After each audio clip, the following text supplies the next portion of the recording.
ತುರಗಮಂ ಕಟ್ಟಿ ನಡುವೆ ನರನುತ್ತಮ ತುರಗಮಂ ಕಟ್ಟಿ ಕಾಳಗಕ್ಕೆ ಭಟರೊತ್ತಾಗಿ ನಿಂದಿರಲ್ ಅಳಿವೀರನು ಒಳಬೇಳುತ್ತ ಅರಸನಾಜ್ಞೆಯಿಂದ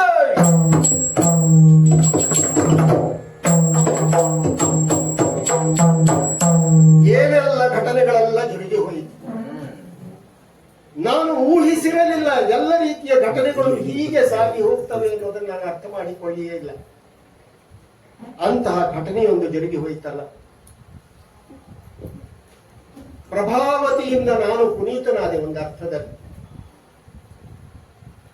ತಿರುಗಿ ತಂದೆಯವರಲ್ಲಿ ನಾನು ನುಡಿಯಲೇಬೇಕು ಎನ್ನುವ ನಿರ್ಧಾರವನ್ನು ಕೈಕೊಂಡು ತಂದೆಯ ಸಮೀಪ ನಾನು ಹೋದಾಗ ಕೋಪಾವಿಷ್ಟರಾಗಿದ್ದರು ನಮ್ಮ ತಂದೆಯವರು. ಸಿಟ್ಟಿನ ಭರದಲ್ಲಿ ತಪ್ಪುದಾದಂತಹ ಶಿಕ್ಷೆಯನ್ನು ನೀನು ಅನುಭವಿಸಲೇಬೇಕು. ಸಮಯದ ಮಹತ್ವವನ್ನು ಅರ್ಥ ಮಾಡಿಕೊಳ್ಳದ ವ್ಯಕ್ತಿ ನೀನಾಗಿದ್ದೀಯೆ. ಶಂಖಲಿಖಿತರ ಆದೇಶವನ್ನು ನಾನು ಪಾಲಿಸಲೇಬೇಕು. ಯಾವುದರ ಮೂಲಕ ಸಾಧಿಸಿಕೊಂಡು ಬರಬೇಕು ಎನ್ನುವ ಮಾತುಗಳನ್ನು ನಾನು ಹೇಳಿದ್ದೇನೋ ಆ ಮಾತನ್ನು ಕೂಡ ಪಾಲಿಸದ ವ್ಯಕ್ತಿಯಾಗಿ ಮೂರ್ಖನಂತೆ ವರ್ತಿಸಿದೆ. ಮಡದಿಯನ್ನ ಕಂಡಾಗ ಮೋಹಿತನಾಗಿ ಅಲ್ಲೇ ಒಂದು ರಾತ್ರಿಯನ್ನ ಕಳೆದು ಬಂದೆಯಲ್ಲ. ಏನ್ ಹೇಳಬೇಕು ನಿನಗೆ ಅಂತ ತಂದೆಯವರು ಕೇಳಿದರು. ಯಾವ ರೀತಿಯ ಶಿಕ್ಷೆ ನಿನಗೆ? ಶಿಕ್ಷೆ ಇದೆ, ಶಿಕ್ಷೆ ಇದೆ. ಕುದಿಯುತ್ತಿರುವಂತಹ ಎಣ್ಣೆಯ ಕೊಪ್ಪರಿಗೆಯಲ್ಲಿ ನಿನ್ನನ್ನ ಬೀಸಾಕಿ ಬಿಡ್ತೇನೆ, ನಿನ್ನನ್ನ ಎಸೆದು ಬಿಡ್ತೇನೆ. ನಿಷ್ಕರುಣವಾದಂತಹ ನುಡಿಯನ್ನ ನಮ್ಮ ತಂದೆಯವರು ಆಡಿಬಿಟ್ಟು, ಕಾಯುವ ಒಬ್ಬನಿದ್ದಾನೆ, ಕೊಲ್ಲುವ ಒಬ್ಬನಿದ್ದಾನೆ ಅಂತ ಆದರೆ ಕಾಯುವವನನ್ನ ನಾನು ಕೇಂದ್ರೀಕರಿಸಿದ್ದೇನೆ. ಓಂ ನಮೋ ವಾಸುದೇವಾಯ ಈ ಅಷ್ಟಾಕ್ಷರಿಯನ್ನ ಸದಾ ನನ್ನ ಅಂತರಂಗದಲ್ಲಿ ಇರಿಸಿಕೊಂಡು ಅದರ ಪುನರುಚ್ಚಾರವನ್ನು ಮಾಡುವುದರಲ್ಲಿ ತೊಡಗಿದೆ. ಕುದಿಯುತ್ತಿರುವಂತಹ ಎಣ್ಣೆಯ ಕೊಪ್ಪರಿಗೆಯಲ್ಲಿ ಸಿಬ್ಬಂದಿಗಳೆಲ್ಲ ಸೇರಿ ನನ್ನನ್ನು ತೆಗೆದು ಎಸೆದು ಬಿಟ್ಟು ಪರಿಣಾಮ ಏನಾಯಿತು? ವಾಸುದೇವ ನನ್ನನ್ನು ರಕ್ಷಣೆ ಮಾಡಿದ. ಕೊಪ್ಪರಿಗೆಯಲ್ಲಿ ಕುದಿಯುತ್ತಿರುವಂತಹ ಎಣ್ಣೆ ಹದ ಬೆದೆಯನ್ನ ಹೊಂದಿರುವ ಬಿಸಿ ನೀರಿನಂತಾಯಿತು. ಹಿತವಾಯಿತು, ನನಗೆ ಅನುಕೂಲಕರವಾಯಿತು. ಯಾವ ಭಾವದಲ್ಲಿ ಎಲ್ಲವನ್ನ ಕಳೆದುಕೊಂಡಿದ್ದೇನೆ ಎನ್ನುವಂತಹ ಮನೋಸ್ಥಿತಿ ನನ್ನ ಪಾಲಿಗೆ ಉಂಟಾಗಿತ್ತೋ ಅದನ್ನ ಪುನರಪಿ ಧ್ವನಿಸಿ ಹುಟ್ಟಿಸುವ ರೀತಿಯಲ್ಲಿ ಅದನ್ನ ಪಡೆಯುವುದರಲ್ಲಿ, ಅದನ್ನ ಹೊಂದುವುದರಲ್ಲಿ ತೃಪ್ತಿದಾಯಕವಾದಂತಹ ಒಂದು ವಾತಾವರಣವೇ ನಿರ್ಮಾಣಗೊಂಡದ್ದು. ಸೀತೆ ಪುನೀತೆಯಾದಳು ಎನ್ನುವಂತೆ ಅಗ್ನಿಸಾಕ್ಷಿಕವಾದಂತಹ ಸನ್ನಿವೇಶದಲ್ಲಿ ಅಗ್ನಿಗೆ ಹಾರಿರುವಂತಹ ಸೀತೆ ಅಗ್ನಿಯಿಂದ ಪುನಃ ಹುಟ್ಟಿ ಬಂದಳು. ಅಗ್ನಿಯೋಪಾದಿಯಲ್ಲಿರುವಂತಹ ಕುದಿಯುವ ತೈಲದಲ್ಲಿ ಎಸೆಯಲ್ಪಟ್ಟಿರುವಂತಹ ನಾನು ಯಾವ ಬೆಂಕಿಯ ಪ್ರಭಾವಕ್ಕೂ ಒಳಗಾಗದೆ ಸುರಕ್ಷಿತವಾಗಿ ಹೊರಗೆದ್ದು ಬಂದೆ. ತಂದೆಯವರು ನನ್ನನ್ನು ಬಿಗಿದಪ್ಪಿ ಹಿಡಿದರು. ನನ್ನ ಹಣೆಗೆ ತಮ್ಮ ಮುತ್ತನ್ನಿಕ್ಕಿದರು. ಕೂದಲನ್ನ ನೇವರಿಸಿದರು. ಮಗನೇ, ನಿಜವಾದ ಮಗ ನೀನೇ, ಮಗನೇ ನೀನೇ. ವಾಸುದೇವನ ಸ್ಮರಣೆಯಲ್ಲಿಯೇ ತೊಡಗಿಕೊಂಡಿರುವಂತಹ ನೀನು ಶ್ರೀರಕ್ಷೆಯಂತೆ ಬದುಕಿ ಬಂದೆಯಲ್ಲ, ಇದಕ್ಕಿಂತ ದೊಡ್ಡದು ಯಾವುದು ಎನ್ನುವುದನ್ನು ನನ್ನನ್ನೇ ಆತ ಪ್ರಶ್ನಿಸಿದ. ಯಾರು ಯಾವ ವೇಳೆಯಲ್ಲಿಯೂ ಸಾಧಿಸದೆ, ಯಾರು ಯಾವ ವೇಳೆಯಲ್ಲಿಯೂ ಅನುಸರಿಸದೆ, ಯಾರು ಯಾವ ವೇಳೆಯಲ್ಲಿಯೂ ತಮ್ಮದೆನಿಸಿಕೊಳ್ಳದ ರೀತಿಯಲ್ಲಿ ಸಾಗುವಂತಹ ಸನ್ನಿವೇಶದಲ್ಲಿ ನೀನು ಸಾಗಿದ್ದೀಯೆ. ಅವೆಲ್ಲವನ್ನ ನೀನು ಪಡೆದಿದ್ದೀಯೆ, ಅವೆಲ್ಲವನ್ನ ನೀನು ಹೊಂದಿದ್ದೀಯೆ ಅಂದ್ರೆ ವಾಸುದೇವನನ್ನ ನೋಡಿದ್ದಿದ್ರೆ ನೀನೋರ್ವನೆ. ತಂದೆಯವರ ಈ ಮಾತಿಗೆ ನಾನು ಅನತನಾದೆ, ನಮಸ್ಕರಿಸಿದೆ.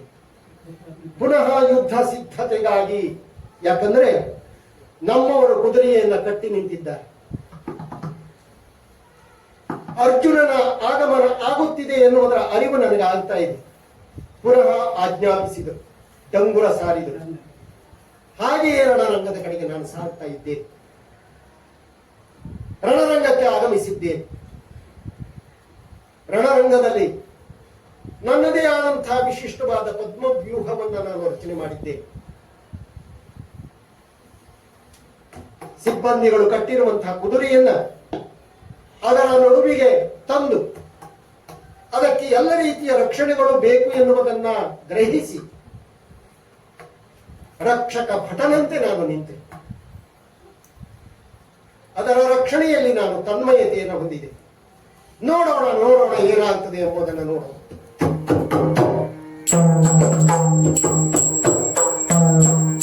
ಮತ್ತೆ ಬಂದುದು ವಿಘ್ನ ಇದಕ್ಕಿನ್ನು ಪಾಯ. ಮತ್ತೆ ಬಂದುದು ವಿಘ್ನ ಇದಕ್ಕಿನ್ನು ಪಾಯ. ಏನೆಂದು ಅವರೊಡನೆ ಕೇಳ್ತಾನ ಪಾರ್ಥ.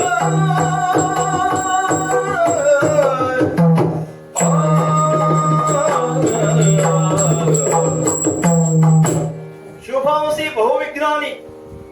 ಒಳ್ಳೆ ಕಾರ್ಯಗಳಿಗೆ ವಿಘ್ನಗಳು ಬಹಳ. ಹೀಗೆ ಹೇಳಲಿಕ್ಕೆ ಕಾರಣ ಉಂಟು. ಧರ್ಮಕ್ಷೇತ್ರ ಅಂತ ಕುರುಕ್ಷೇತ್ರದಲ್ಲಿ 18 ದಿನಗಳು ಯುದ್ಧ ನಡೆದು ನಮ್ಮ ಪಾಲಿಗೆ ಜಯ ಒದಗಿ ಬಂದ ನಂತರದಲ್ಲಿ ಧರ್ಮಮೂರ್ತಿ ಅಂತ ನಮ್ಮಣ್ಣ ಧರ್ಮರಾಯನಿಗೆ ಹಸ್ತಿನಾವತಿಯ ದೊರೆತನ ದೊರೆಯಿತು. ಆ ಸಂದರ್ಭದಲ್ಲಿ ಅವನನ್ನು ಕಾಡಿದ್ದು, ಅವನ ಮನದಲ್ಲಿ ಮೂಡಿದ್ದು ಬಂಧು ಹತ್ಯಾ ದೋಷ ಜೊತೆಗೆ ಪಾಪ ಶಂಕೆ. ಅದರ ನಿವಾರಣೆ ಏನ್ ಮಾಡಬೇಕೆಂದು ವೇದವ್ಯಾಸ ಮುನಿಗಳು ವಿಚಾರಿಸಿದಾಗ ಅವರು ಸೂಚಿಸಿದ್ದೇನು ಗೊತ್ತ? ಹಿಂದೆ ರಾವಣನನ್ನು ವಧಿಸಿದ ಮೇಲೆ ಪಾಪ ಶಂಕೆ ಕಾಡಿದಾಗ ಅಶ್ವಮೇಧ ಮಾಡಿದ ಹಾಗೆ ನೀನು ಅಶ್ವಮೇಧವನ್ನು ಮಾಡಬೇಕು. ಅದಕ್ಕೆ ಒಪ್ಪಿದಂತಹ ನನ್ನಣ್ಣ ಧರ್ಮಜ ಭದ್ರಾವತಿ ನಗರದಲ್ಲಿರುವಂತಹ ಯೌವನಾಶನಿದ್ದಂತ ಲಕ್ಷಣ ಭರಿತವಾದ ಅಶ್ವವನ್ನು ತರಿಸಿ ಗಂಗಾ ನದಿಯ ದಂಡೆಯ ಮೇಲೆ ಭವ್ಯವಾದಂತಹ ಯಾಗಶಾಲೆಯನ್ನು ನಿರ್ಮಿಸಿ ಯಾಗ ದೀಕ್ಷಿತನಾಗಿ ಕುಳಿತು ಕುದುರೆಯನ್ನ ಪೂಜಿಸಿ ಅದರ ಹಣೆಯ ಮೇಲೆ ಬಲ್ಪುಳ್ಳವರು ಕಟ್ಟಿ ಕಾದುದು ಅಂತ ಬರೆಯಿಸಿ 1 ವರ್ಷದ ತಿರುಗಾಟಕ್ಕಾಗಿ ಕಳಿಸಿಕೊಟ್ಟು ಜೊತೆಗೆ ನನ್ನನ್ನ ಸೇನಾ ನಾಯಕನಾಗಿ ಮಾಡಿ ಕಳಿಸಿಕೊಟ್ಟಿದ್ದ. ನಾನಾದರೂ ಶ್ರೀಕೃಷ್ಣ ಪರಮಾತ್ಮನನ್ನ ಧ್ಯಾನಿಸಿ ಅವನಿಗೆ ನಮಸ್ಕರಿಸಿ ಅವನ ಆಶೀರ್ವಾದವನ್ನ ಪಡೆದು ಹೊರಟೆ. ನಮ್ಮ ಕುದುರೆ ಮೊದಲು ಹೋದದ್ದು ಮಹಿಷ್ಮತಿ ನಗರಕ್ಕೆ. ಅಲ್ಲಿಯ ಧ್ವಜವಾದಂತಹ ನೀಲಧ್ವಜ ಕಟ್ಟಿ ಕಾದಲಿಕ್ಕೆ ಬಂದಾಗ ಅವನಾಡಿಯ ಅಗ್ನಿದೇವ ನಮ್ಮ ಸೇನೆಯನ್ನು ಸುಡುತ್ತಿರುವಂತಹ ಸಂದರ್ಭದಲ್ಲಿ ನಾನು ಹೋಗಿ ಹೇಳಿದೆ, ಇದು ಶ್ರೀಕೃಷ್ಣಾನುಗ್ರಹದ ನಡೆಯುವಂತಹ ಯಾಗ. ಅದನ್ನ ಕೇಳಿದ ಕ್ಷಣ ಅಗ್ನಿದೇವ ಸುಡುವುದನ್ನ ನಿಲ್ಲಿಸಿದ. ಅಷ್ಟು ಮಾತ್ರ ಅಲ್ಲ, ತನ್ನ ಮಾವನಿಗೂ ಹೇಳಿದ ಕಪ್ಪ ಕೊಟ್ಟು ಕಳಿಸಬೇಕೆಂದು. ಹಾಗೆ ಮುಂದೆ ಸಾಗಲಾಗಿ ನಮ್ಮ ಕುದುರೆ ಹೋದದ್ದು ವಿಂಧ್ಯಗಿರಿಗೆ. ಅಲ್ಲಿಯ ಒಂದು ಕಲ್ಲಿನಲ್ಲಿ ಕಾಲಿಟ್ಟಾಗ ಕಾಲು ಸಿಕ್ಕಿ ಹಾಕಿಕೊಂಡಿತ್ತು ಒಂದು ಕಲ್ಲಿಗೆ. ಮುಂದೇನು ಮಾಡಬೇಕು ಎಂದು ದಿಕ್ಕು ತೋಚದಿದ್ದಾಗ ಸೌಬಲಿ ಮುನಿಗಳಲ್ಲಿ ಕೇಳಿದಾಗ ಅವರು ಸೂಚಿಸಿದರು, ಶ್ರೀಕೃಷ್ಣನ ಸ್ಮರಣೆ ಮಾಡಿ ಅಶ್ವನ್ನ ಸ್ಪರ್ಶಿಸು ಎಂದು. ಹಾಗೆ ಮಾಡಲಾಗಿ ಅಲ್ಲೊಂದು ಪವಾಡವೇ ನಡೆದು ಹೋಯಿತು. ಕಲ್ಲು ಹೆಣ್ಣಾಯಿತು. ಆಗ ನಮಗೆ ಅರ್ಥ ಆದದ್ದು ಚಂಡಿಯ ಶಾಪ ವಿಮೋಚನೆ ಆಯಿತು ಎಂದು. ಹಾಗೆ ಮುಂದೆ ಸಾಗಲಾಗಿ ಬಂದು ನಿಂತಿದ್ದ ಈ ಚಂಪಕಾವತಿಗೆ ಇಲ್ಲಿಯ ತ್ವರೆಯಾದಂತಹ ಹೌಸವಜ ಭೂಪತಿ ಕುದುರೆಯನ್ನು ಕಟ್ಟಿದ್ದಾನೆ. ಜೊತೆಗೆ ಅವನ ಸುಧನನ್ನ ಸೇನಾ ನಾಯಕನನ್ನಾಗಿ ಬಿಟ್ಟಿದ್ದಾನೆ. ಮತ್ತೆ ಬಂದುವುದು ವಿಘ್ನ. ಯಾಕೆ ಹೇಳಬೇಕಾಯ್ತು? ನನ್ನ ಅಣ್ಣ ಹೇಳಿದ್ದೇನು, ಹರಿಭಕ್ತರಲ್ಲಿ ಧುರಸಲ್ಲದು. ಇಲ್ಲಿ ನೋಡಿದರೆ ಸುಧನ್ವ ಅಪ್ಪಟ ಹರಿಭಕ್ತ. ಕೇವಲ ಶ್ರೀಕೃಷ್ಣ ಸ್ಮರಣೆಯಿಂದಲೇ ಕೊತ ಕೊತ ಕುದಿಯುವ ತೈಲ ಶೀತಲವಾಯಿತು ಅಂತಾದ್ರೆ ಎಂಥ ಹರಿಭಕ್ತ ಎನ್ನುವುದು ಸ್ಪಷ್ಟ ಆಗಿದೆ. ಒಂದು ಅಗ್ನಿದೇವ ಹರಿಭಕ್ತ, ಇಂದು ಸುಧನ್ವ ಹರಿಭಕ್ತ. ಮತ್ತೆ ಬಂದುದು ವಿಘ್ನ. ಅದಕ್ಕೆ ಹಾಗಂತ ಕುದುರೆಯ ಬೆಂಗಾವಲಿಗೆ ಬಂದಂತ ನಾನು ಸುಮ್ಮನೆ ಬಿಟ್ಟು ಹೋಗ್ಲಿಕ್ಕೆ ಆಗ್ತದ? ನನ್ನ ಕರ್ತವ್ಯ ಚ್ಯುತಿ ಬಾಧಿಸ್ತದೆ. ಆಮೇಲೆ ಕರ್ತವ್ಯ ದೇವರನ್ನು ನಂಬಿದವನು, ಹಾಗಾಗಿ ಕುದುರೆಯನ್ನು ಬಿಟ್ಟು ಹೋಗ್ಲಿಕ್ಕೆ ಆಗುವುದಿಲ್ಲ. ಹಾಗಂತ ಇಲ್ಲಿ ಯುದ್ಧವನ್ನು ಮಾಡುವುದು ಅಷ್ಟು ಸಮಂಜಸ ಅಲ್ಲ ಅಣ್ಣನ ಮಾತಿನಂತೆ. ಅದಕ್ಕಾಗಿ ಉಪಾಯ ಏನು ಉಪಾಯ ಎಂದು ಯೋಚಿಸಲಾಗಿ ನಮ್ಮಲ್ಲಿರುವಂತಹ ವೀರಕುಮಾರನ್ನ ಕಳಿಸಿಕೊಟ್ಟೆ. ಯಾಕಂದ್ರೆ ಸೇನಾ ನಾಯಕನಾಗಿ ಬಂದವ ಸಣ್ಣ ಹುಡುಗ ಅಲ್ವಾ, ಹುಡುಗರೇ ಸರಿಯಾದ ಜೋಡಿ ಹೊಡೆದಾಡ್ಲಿ. ಆಮೇಲೆ ಆ ಹುಡುಗ ಹೋದ ಅಂತ ಕಳಿಸಿದ್ರೆ ಅದರಿಂದ ದೊರೆತ ಪರಿಣಾಮದ ವಿಷಯ ಏನು ಗೊತ್ತೋ?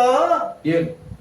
ಆರಿಗಂಜುವನಲ್ಲ, ಆರಿಗಂಜುವನಲ್ಲ, ನಾ ಆರಿಗಂಜುವನಲ್ಲ ಎನ್ನುತ್ತವರೆಲ್ಲರೂ ನಿಲ್ಲಿಸಿ, ಅವರೆಲ್ಲರೂ ನಿಲ್ಲಿಸಿ ತಾನೇ ಬರಲಾರದೆ.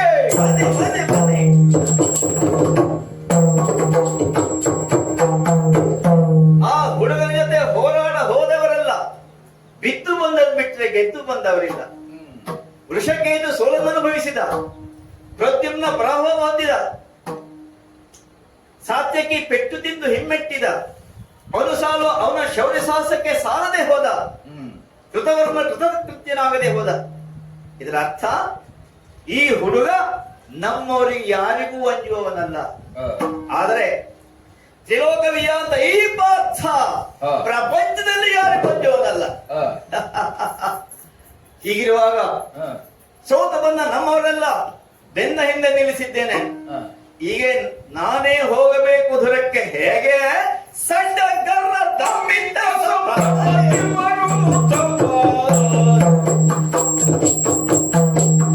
ಸಡ್ಡಗರ ದಮ್ಮಿದ್ದ ಸಂಭ್ರಮದಿ ಮರುತ್ತವ ನಡೆಸುತ್ತಾಗದಿಂದ, ಮರುತ್ತವ ನಡೆಸುತ್ತಾಗದಿಂದ, ಸಡಗರ ದಮ್ಮಿದ್ದ ಸಂಭ್ರಮದಿ ಮರುತ್ತವ ನಡೆಸುತ್ತಾಗದಿಂದ.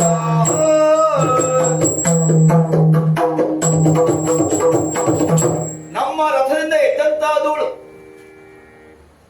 ನಭೋಮಂಡಲದವರೆಗೆ ನಮ್ಮ ದಿಗ್ವಿಜಯ ಯಾತ್ರೆ ಸಾರಬೇಕು. ರಥಚಕ್ರದ ಸದ್ದು ಪಾತಾಳದವರೆಗೆ ನಮ್ಮ ವೀರಯಾತ್ರೆಯನ್ನು ಮುಟ್ಟಿಸಬೇಕು. ಕುದುರೆಗಳ ಖುರಪಟ ಧ್ವನಿ ಶತ್ರುಗಳ ಎದೆಯಲ್ಲೇ ಭೀತಿ ಹುಟ್ಟಿಸಬೇಕು. ಧುರದಿ ದೃಪದನ ಕಟ್ಟಿ ತಂದವನ ಕೋಟಿ ಹೊಡೆದು ಮತ್ಸ್ಯ ಲಾಂಛನವ ನಪ ಕುಲವ ಗೆದ್ದವನ ಕೌಟಿ ಬಿಡುಗಡೆ ಹೋರಾಡಿ ಪಾಶುಪತವ ಪಡೆದವನ ತೋಟಿ ಗಂಡದೆಯ ಗಡ್ಡುಗಳ ಗಂಡ ಅರಿತಿವಿರ ಮಾರ್ತಾಂಡ ದುರವಿಯ ದೋರ್ದಂಡ ಮೂರು ಲೋಕದ ಗಂಡ. ಹೀಗೆ ಹಿತಮಿತವಾಗಿ ಹೊಗಳು ಭಟ್ಟರ ಹೊಗಳಿಕೆ ಶತ್ರು ನಾಯಕರಲ್ಲಿ ನಡುಕ ಹುಟ್ಟಿಸಬೇಕು. ನಮ್ಮ ಬಿಲ್ಲಿನ ಕ್ಷೇತ್ರ ವಿರೋಧಿಗಳಲ್ಲಿ ಭಯ ಹುಟ್ಟಿಸಬೇಕು. ಹೀಗೆ ಪಟಹ ನಿಸ್ಸಾರ ತಮ್ಮಟ ಭೇದಿಗಳ ಸಮುತ್ಕಟನಾದಿಂದ ಹರಿಸುತ್ತಿರುವ ರಥಚಕ್ರದ ಕಿಲಿಕಿಲಾರವದಿಂದ ಮದಗಜದ ರೇಷಾರವದಿಂದ ಪ್ರತ್ಯಕ್ಷ ಕಾಲ ಪಾಳಿದಂತೆ ಮೇಲೆ ದಪ್ಪಿದ ಮಹಾಸಮುದ್ರದಂತೆ ನಿಂತಿರುವಂತಹ ಸೇನೆಯನ್ನ ಕೂಡಿಕೊಂಡು ರಥಾರೂಢನಾಗಿ ನಾನೇ ಹೋಗಿ ಅವನ್ನೆಲ್ಲರೂ ಕಾಣಿಸಿಕೊಳ್ತೇನೆ. ನೋಡೋಣ.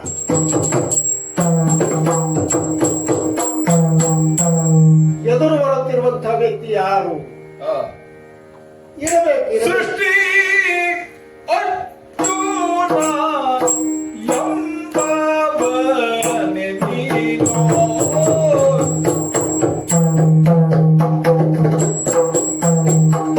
ಸೃಷ್ಟಿ ಅರ್ಜುನ ಎಂಬವನೆ ನೀನು, ಸೃಷ್ಟಿ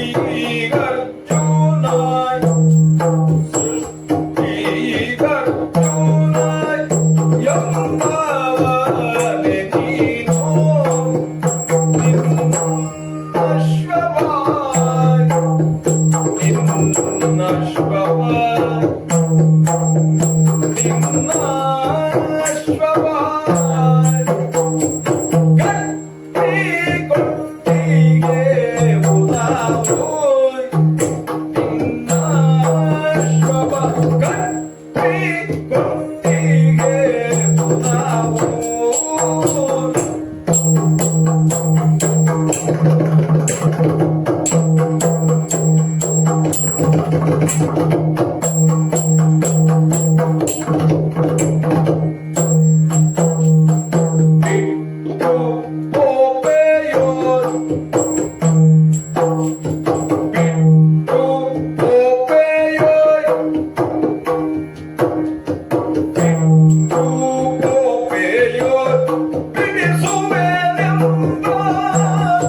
ಸೃಷ್ಟಿಗರ್ಜುನ ನೀನೇ. ಹೌದಾದರೆ ನೀನೋ ಎನ್ನುವ ಪ್ರಶ್ನೆಯನ್ನು ನಾನು ಇಡ್ಲಿಕ್ಕಿಲ್ಲ, ನೀನೇ ಎನ್ನುವುದನ್ನು ಹೇಳ್ತೇನೆ. ಈ ಸೃಷ್ಟಿಗೆ ಬಂದಿರುವಂತಹ ನೀನು ಯಾವ ಯಾವ ರೀತಿಯ ಔನ್ನತ್ಯಕರವಾದಂತಹ ಕೆಲಸಗಳನ್ನು ಮಾಡಿದ್ದೀಯೇ ಎನ್ನುವುದನ್ನು, ಕಾರ್ಯ ಸಾಧನೆಯನ್ನು ಪೂರೈಸಿದ್ದೀಯೇ ಎನ್ನುವುದನ್ನು ಅವಲೋಕನ ಮಾಡಿದ ನೀನೇ ಓರ್ವ ಸೃಷ್ಟಿಗೆ ಅರ್ಜುನ ಎನ್ನುವುದು ಸ್ಪಷ್ಟವಾಗಿ ನಿಲ್ತದೆ. ತಿಳುವಳಿಕೆ ಸರಿಯಾಗಿದೆ ಹುಡುಗ ಆದ್ರು. ಯಾಕಂದ್ರೆ ಕುರು ಪರಂಪರೆಯನ್ನ ಉಳಿಸಿಕೊಂಡು ಆ ಪರಂಪರೆಯಲ್ಲಿ ಒಬ್ಬ ವಿಜಯ ಉತ್ಸುಕನಾಗಿರುವಂತಹ ವ್ಯಕ್ತಿಯಾಗಿತ್ತು. ರಥಕ್ಕೂ ಅದೇ ಹೆಸರು, ಕುದುರೆಗೂ ಅದೇ ಹೆಸರು, ನಿನಗೂ ಅದೇ ಹೆಸರು, ವಿಜಯ ಎನ್ನುವಂತಹ ನಾಮಾಂಕಿತ ಸೃಷ್ಟಿಗರ್ಜುನ. ಹಿಂದೆ ಒಂದು ಸಂದರ್ಭದಲ್ಲಿ ಸಾಮಾನ್ಯವಾಗಿ ಅಡವಿಯಿಂದ ಕೂಡಿರುವಂತಹ ಪ್ರದೇಶವನ್ನು ಸುಟ್ಟೂರೆಗೊಳಿಸಿ ಕೃಷಿಯೋಗ್ಯವಾಗಿ ಭೂಮಿಯನ್ನಾಗಿ ನೀನು ಪರಿವರ್ತನೆ ಮಾಡಿದೆಯಂತೆ. ಅದು ನಿನ್ನ ಸೃಷ್ಟಿ. ಒಂದೊಂದು ಉದಾಹರಣೆಗಳನ್ನ ಕೊಡುತ್ತಾ ಸಾಗಿದೆ. ನಿನ್ನ ಸೃಜನಾತ್ಮಕವಾದಂತಹ ನಿಲುವನ್ನು ನಾವು ಅರ್ಥ ಮಾಡಿಕೊಳ್ಳಿಕ್ಕೆ ಸಾಧ್ಯ ಆಗುತ್ತದೆ. ನಿಚ್ಚಣಿಕೆಯನ್ನ ನಿರ್ಮಾಣ ಮಾಡಿ ಐರಾವತವನ್ನ ಕೆಳಗೆ ಇಳಿಸಿದೆಯಂತೆ. ಸ್ವರ್ಗದವರೆಗೆ ಅದರ ನಿರ್ಮಿತಿಯನ್ನ ಮಾಡಿ ಐರಾವತವನ್ನೇ ಅದರಿಂದ ಕೆಳಗೆ ಇಳಿಸಿ ನಿಜನೋಂಪಿ ವ್ರತವನ್ನ ಮಾಡಿದೆಯಂತೆ. ನಾಯಿಗಾಗಿ ಸೃಷ್ಟಿಗರ್ಜುನ ಎನ್ನುವುದಕ್ಕಾಗಿ ಮತ್ತೊಮ್ಮೆ ಹೋದೆಯಂತೆ ನೀನು. ತಾಯಿ ಸಮಾನಳು ಊರ್ವಶಿ. ಅವಳಿಂದ ನೀನು ಶಾಪಗ್ರಸ್ತ ಆದ ಸನ್ನಿವೇಶ. ಯಾವುದನ್ನ ಯಾವ ರೀತಿಯಿಂದ ಒಳ್ಳೆಯದು ಅಂತ ನಾವು ಗ್ರಹಿಸ್ತೇವೆ, ಆ ಒಳ್ಳೆಯದರ ಮೂಲಕ ಒಂದಷ್ಟು ಹೆಸರುಗಳನ್ನ ಪಡೆದು ಲೋಕಪ್ರಿಯ ವ್ಯಕ್ತಿ ಅಂತ ಗುರುತಿಸಿಕೊಂಡ ಮತ್ತೊಂದು ಮುಖದಲ್ಲಿ ನಾವು ಅದನ್ನು ನೋಡಿದರೆ ಈತ ಹೀಗೆ ಈ ರೀತಿಯಲ್ಲಿ ಹೀಗಾಯಿತೆ ಈತನ ಪಾಲಿಗೆ ಅಂತ ಪ್ರಶ್ನಿಸುವ ರೀತಿಯಲ್ಲಿ ಬೃಹನ್ನಳೆ ಆದೆಯಂತೆ. ಶಾಪವು ವರವಾದದ್ದು. ಬೃಹನ್ನಳೆ ಆದೆಯಂತೆ. ಹೆಣ್ಣು ಅಲ್ಲ ಗಂಡು ಅಲ್ಲ. ಮತ್ತೆ ಪ್ರಶ್ನೆ ಮೂಡುತ್ತದೆ. ರಣರಂಗದಲ್ಲಿ ಇನ್ನೇನು ಕೆಲವೇ ಕ್ಷಣದಲ್ಲಿ ಸೋಲನ್ನ ಅನುಭವಿಸ್ತಾನೆ ಎನ್ನುವ ವೇಳೆಯಲ್ಲಿ ಮತ್ತೊಬ್ಬ ಬೇಕು ಬಲ, ಸರಿಯಾದ ಸಾರಥಿ ಬೇಕು ಎನ್ನುವ ಸ್ಥಿತಿ. ಅಂದು ಸುಭದ್ರೆಯನ್ನ ಕೈ ಹಿಡಿಯುವ ಪೂರ್ವದಲ್ಲಿ ಒಬ್ಬ ಸಾಮಾನ್ಯ ಜುಣುಗು ಕಪಿ ನಿನ್ನ ಜೊತೆಗೆ ವಿವಾದಕ್ಕಿಳಿದು ಅವನ ಜೊತೆಗೆ ನೀನು ವಿವಾದಕ್ಕಿಳಿದು ಅಂತ ಹೇಳುವುದೇ ಸರಿ. ನಿನ್ನ ಅಹಂಕಾರವನ್ನು ಮೆರೆದೆ ಅಂತ. ಪರಿಣಾಮ ಏನಾಯ್ತು? ಪರಿಣಾಮ ಏನಾಯಿತು? ಅಗ್ನಿಕೊಂಡಕ್ಕೆ ಹಾರುವಂತಹ ಪರಿಸ್ಥಿತಿ ಬಂತು. ಅದರ ನಂತರ ಪರಿಣಾಮ ಏನಾಯ್ತು?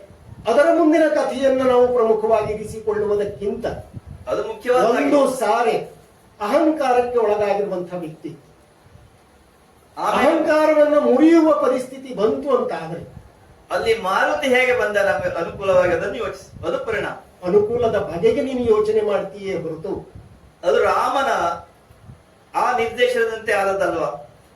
ಯಾರ ನಿರ್ದೇಶನದಲ್ಲಿ ಅದಾದದಿದ್ರೂ ಕೂಡ ಈಗ ನೀನು ಹೊಗಳಿಕ್ ಹೊಂಟಿದ್ಯೋ ತೆಗಿಲಿಕ್ಕೆ ಹೊಂಟಿದ್ಯೋ ಎರಡನ್ನೂ ಸಮಾನವಾಗಿ ಹೇಳಿಕ್ಕೆ ಹೊರಟಿದ್ದೀಯಲ್ಲ. ಅಲ್ಲ, ಯಾವ ಸೃಷ್ಟಿ? ಸೃಷ್ಟಿಗೆ ಅರ್ಜುನ ನೀನೇ ಎನ್ನುವುದರ ಬಗೆಗೆ ಧ್ವನಿತವಾದಂತಹ ಸಂಗತಿಗಳನ್ನ ವ್ಯಕ್ತಪಡಿಸಿದರೆ ಒಟ್ಟಿನಲ್ಲಿ ದ್ವಂದ್ವ ಬೇಡ, ಒಂದನ್ನು ಹೇಳ ಸಾಕು. ದ್ವಂದ್ವವನ್ನೇ ಸೃಷ್ಟಿಸಿರುವಂತಹ ವ್ಯಕ್ತಿ ಅರ್ಜುನ. ಹಾಗಾದ್ರೆ ಅದಕ್ಕೆ ಶ್ರೇಷ್ಠ ಅಂತ ಅರ್ಥ.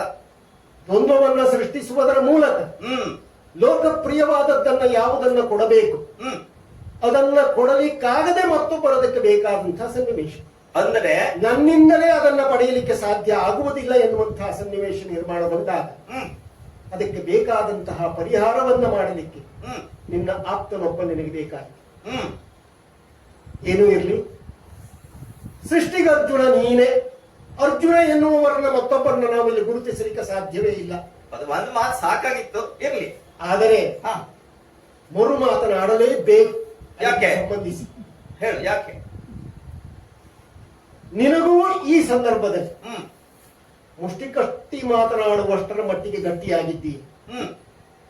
ಆದ್ರೆ ಆ ಎಲ್ಲ ಸಾಧನೆಗಳನ್ನ ಮಾಡಿದ್ದಿದೆಯಲ್ಲ, ಆ ಕಾಲ ಕಳೆದದ್ದು. ಆ ಕಾಲ ಕಳೆದದ್ದು. ನೀನು ತಿಳಿದದ್ದು. ಕುದುರೆಯನ್ನ ನಾವು ಕಟ್ಟಿದ್ದೇವೆ. ಕಟ್ಟಿರುವಂತಹ ಕುದುರೆಯನ್ನ ಬಿಡಿಸಿಕೊಂಡು ಹೋಗುವ ಬಿಂಕ ನಿನಗಿದ್ದರೆ, ಸಾಮರ್ಥ್ಯ ನಿನಗಿದ್ದರೆ ಬಿಡಿಸಿಕೊಂಡು ಹೋಗು. ಹೀಗೆ ಮಾತನಾಡುವ ಯಾರೋ ಹುಡುಗ ನೀನು ನಿನ್ನ ಬೆಳಗಿನ ನುಡಿಯ ಪ್ರಯತ್ನದಿಂದ ಹುಡುಗ ನೀನು ನಿನ್ನ ಬೆಳಗಿನ ಹುಡುಗ ನೀನು ನಿನ್ನ ಬೆಳಗಿನ ನುಡಿಯ ಕಟ್ಟಿರೋ ನಮ್ಮ ಭಯವಾಬಿಡು.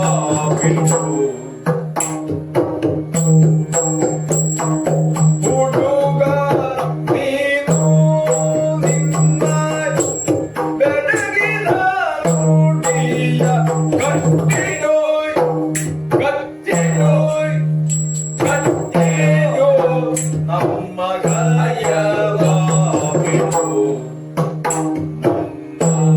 ಭಯವಾಬಿಡು ಭಯವಾಬಿಡು.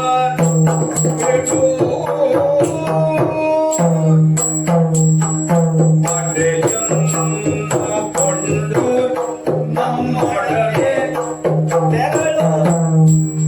ಪಡೆಯನ್ನು ಕೊಂಡು ನಮ್ಮೊಡನೆ ತೆರಳು ನಿನ್ನ. ಪಡೆಯನ್ನು ಕೊಂಡು ನಮ್ಮೊಡನೆ ತೆರಳು ನಿನ್ನ. ಒಡಲೊಂಬೆ ಧನವ ಕೊಡು ನಿನ್ನ. ಒಡಲೊಂಬೆ ಒಡಲೊಂಬೆ ಧನವ ಕೊಡು. ಹೌದಾ ಹುಡುಗ?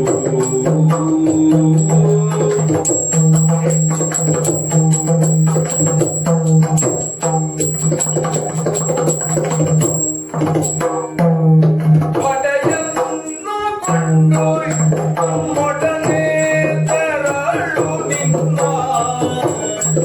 ಒಡಲೊಂಬೆ ಧನವ ಕೊಡು. ಹುಡುಗ, ಕೆಂಚಿನಿಂದ ಕಪ್ಪಗೆ ತಿರುಗುತ್ತಿರುವಂತಹ ನಿನ್ನ ಮೀಸೆ, ಹಾರಿ ಚಿಮ್ಮುತ್ತಿರುವಂತಹ ನಿನ್ನ ಯೋತ್ಸಾಹ, ಇವತ್ತೇನೋ ಸಣ್ಣ ಪುಟ್ಟ ವಿಕ್ರಮವನ್ನ ತೋಡಿ ಅದರಿಂದುಂಟಾದಂಥ ಮಾಸದ ನಸುಗೆಂಪು ಬಣ್ಣಗಲ್ಲಗಳಲ್ಲಿ ಇವನ್ನೆಲ್ಲ ಕಂಡಾಗ ನನ್ನ ಯೌವನವೇ ನನ್ನ ಎದುರಿಗೆ ನಿಂತ ಹಾಗೆ ಆಗ್ತಾ ಉಂಟು. ಹಿಂದಿಂದೆಲ್ಲ ನೆನ್ಪು ಮಾಡ್ಕೊಳ್ತಾರಂತ. ನೀನು ಹಾ ಅದನ್ನ ನೆನಪು ಮಾಡಿಸಿದೆ ಈಗ. ಹಾ ಹಾಗಿದ್ರೆ ಇಷ್ಟು ಬೇಕು, ಹ್ಮ್ ಈ ವಯಸ್ಸಿಗೆ ಇಷ್ಟು ಬೇಕು. ಹಾ ಈ ತರದ ಬೆಳಗಿನ ನೋಡಿ ಹಾ ವಯೋಸಹಜವಾದದ್ದು. ಹಾ ನಿನ್ನ ವಯಸ್ಸಿನಲ್ಲಿ ನನ್ನ ಬೆಳಗಿನ ನೋಡ್ಬೇಕಿತ್ತು, ಕೇಳಬೇಕಿತ್ತು, ಹಾ ಕೊಪ್ಪರಿಗೆಲ್ಲ ತುಂಬಿ ಊರವರಿಗೆಲ್ಲ ಹಂಚುವಷ್ಟಿತ್ತು. ಓಹೋ ಆದ್ರೆ ಈಗ ಹಾಗಲ್ಲ ಮಗು, ಹಾ ಪಕ್ವತೆ ಮೂಡಿದೆ. ಹ್ಮ್ ನಿನ್ನ ಮಾತುಗಳು ಹಾ ಸೃಷ್ಟಿಗರ್ಜುನನೆಂಬವನೇ ನೀನು, ಹಾ ಹಯವ ಬಿಟ್ಟು ಪೋಪಿಯ ಬಿಡಿಸುವನೆಂಬ ಬಿಂಕವೋ ಹಾ ಇಲ್ಲೇ ಬೆಳಗು ಪ್ರಕಟ ಆಗ್ತದೆ. ಹಾ ಮಗು, ಹಾ ಸೃಷ್ಟಿಗರ್ಜುನಾದವ ಬಿಟ್ಟು ಹೋಗ್ತಾನ, ಹಾ ಬಿಟ್ಟು ಹೋಗ್ತಾನಂತ ನಾವು ಸೃಷ್ಟಿಗರ್ಜುನ ಆಗ್ತಾನ? ಹಾ ಹುಡುಗ, ನೀನು ಕಟ್ಟಿಡಬೇಕಾದನ್ನ ಬಿಚ್ಚಿಟ್ಟಿದ್ದೀಯ, ಹಾ ಬಿಚ್ಚಿಡಬೇಕಾದನ್ನ ಕಟ್ಟಿಟ್ಟಿದ್ದೀಯ. ಹಾ ಕಟ್ಟಿಡಬೇಕಾದ ಯಾವುದು? ಹಾ ನಮ್ಮ ತುರಗ. ಹ್ಮ್ ಬಿಚ್ಚಿಡಬೇಕಾದ ಯಾವುದು? ಹಾ. ಕಟ್ಟಿಡಬೇಕಾದ ನಿನ್ನ ಈ ಬೆಳಗಿನ ನುಡಿ, ಹ್ಮ್ ಬಿಚ್ಚಿಡಬೇಕಾದ ನಮ್ಮ ಈ ತುರಗ. ಹಾ ಹಾಗಿದ್ರೆ ನಿನಗೀಗ ಹಾ ಒಂದು ಸೂಕ್ತ ಸೂಚನೆಯನ್ನು ಗೊತ್ತು. ಹಾ ನೀನು ಯುದ್ಧ ಮಾಡಬೇಕು ಎನ್ನುವಂತ ತುಡಿತ ಮಿಡಿತಾ ಇದ್ರೆ ಹಾ ನನ್ನ ಜೊತೆ 1 ವರ್ಷ ತಿರುಗಾಟ ಮಾಡು. ಹಾ ಇನ್ನು 6 ತಿಂಗಳಲ್ಲಿ ಯಾರೂ ಕೊಡದಂತ ಅನುಭವನ ನಾನೇನು ಕೊಡ್ತೇನೆ. ಓಹೋ ಬಾಣವನ್ನ ಬಿಡುವ, ತೊಡುವ, ಲಾಗವ, ಸೌಷ್ಠವ, ಪ್ರಹಾರ ಪರಿಣಿತಿಗಳಲ್ಲಿ ಹಾ ನಿನ್ನನ್ನ ಪೂರ್ಣ ಪ್ರಜ್ಞಾನಾಗಿ ಮಾಡ್ತೇನೆ ಹ್ಮ್ ಮಗು. ಹಾ ಆದ್ರೆ ಇಲ್ಲಿ ಈ ಪ್ರಸಂಗದಲ್ಲಿ ಹಾ ಅಶ್ವಮೇಧದ ನಿಯಮದಂತೆ ಹಾ ಧನವ ಕೊಡು. ಹಾ ಈ ಪ್ರಸಂಗದಲ್ಲಿ ಇಂತಿಷ್ಟೇ ಕೊಡಬೇಕು ಅಂತ ಹೇಳುವುದಿಲ್ಲ. ಹಾ. ನೀನ್ ಕೊಟ್ಟರೆ ತಗೊಳ್ತೇನೆ, ಹಾ ಕೈಲಾದಷ್ಟು ಮತ್ತೆ ಹಾ. ಯಥಾಶಕ್ತಿ ಕೊಟ್ಟರೆ ಆಗ್ತದೆ. ಹಾ ನಿಮ್ಮದು 4 ಸುವರ್ಣ ನಾಣ್ಯಗಳು ಹಾ ನಮ್ಮ ಯಜ್ಞದಲ್ಲಿ ಬೀಳಲಿ, ಹಾ ಅದರಿಂದ ನಿಮ್ಮ ಚಂಪಕಾವತಿಯ ಪುಣ್ಯ ಅಕ್ಷಯವಾಯಿತು ಆದೀತು ಮಗು. ಹಾ ಹಾಗಾಗಿ ಸರಿಯಾಗಿ ಕೇಳಿಸಿಕೋ. ಹಾ ಹಯವ ಬಿಡು, ಹಾ. ಧನವ ಕೊಡು, ಹಾ. ನಿನ್ನ ಪಡೆಯನ್ನ ಕೂಡಿಕೊಂಡು ನಮ್ಮೊಡನೆ ಹೊರಡು. ಅಲ್ಲ ಇದು ಬೇಡ್ಲಿಕ್ಕೆ ಬಂದಂಗ ಆಯ್ತಲ್ಲ ಇದೇನು? ಮುಡನೆ ಮೇಲೆ ನಿನ್ನ ರೂಢಿಯ ಮಗಳನೆಂಬೋ.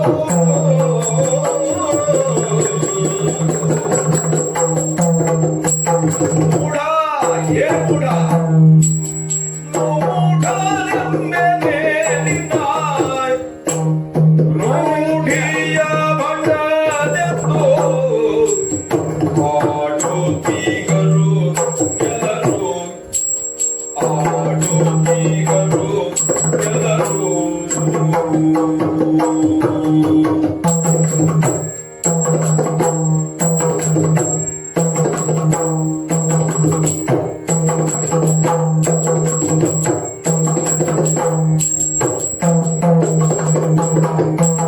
ಮಾಡದೆ ಯುದ್ಧವ ಮಾಡದೆ, ಮಾಡದೆ ಯುದ್ಧವ ಹಯವನ್ನು ದ್ರವ್ಯವ ಬೇಡಲು ದ್ವಿಜರೇ ನೀನು. ಮಾಡದೆ ಯುದ್ಧವ ಹಯವನ್ನು ದ್ರವ್ಯವ ಬೇಡಲು ದ್ವಿಜರೇ ನೀನು. ಬೇಡಲು ಬೇಡಲು ದ್ವಿಜರೇ ನೀನು.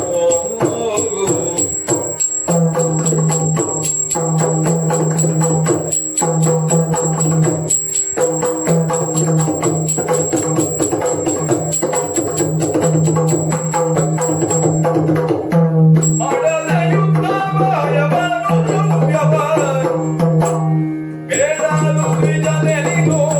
ದ್ರವ್ಯವ ಬೇಡಲು ದ್ವಿಜರೇ ನೀನು.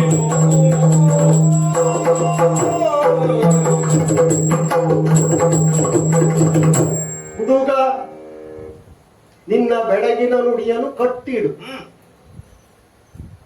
ಸ್ವಲ್ಪ ಹೊತ್ತಿಗೆ ಕಟ್ಟಿಡಬಹುದು, ಹಾ. ಆಡುವ ವೇಳೆಯಲ್ಲಿ ಆಡಲೇಬೇಕಲ್ಲ. ಹ್ಮ್. ಹುಡುಗನಾದರೇನು, ಹ್ಮ್.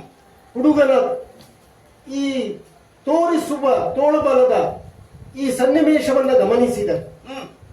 ಸಾಮರ್ಥ್ಯ ಎಂತಹುದು ಎನ್ನುವುದನ್ನು ಅರ್ಥ ಮಾಡಿಕೊಳ್ಳಲು ಸಾಧ್ಯ ಆಗುತ್ತೆ. ಹ್ಮ್. ನೀನು ಹುಡುಗತನದಿಂದಲೇ ಬಂದವ, ಈಗ ವಯಸ್ಸಾಗಿದೆ. ಹ್ಮ್. ವಯಸ್ಸಾದಾಗ ಏನಾಗ್ತದೆ?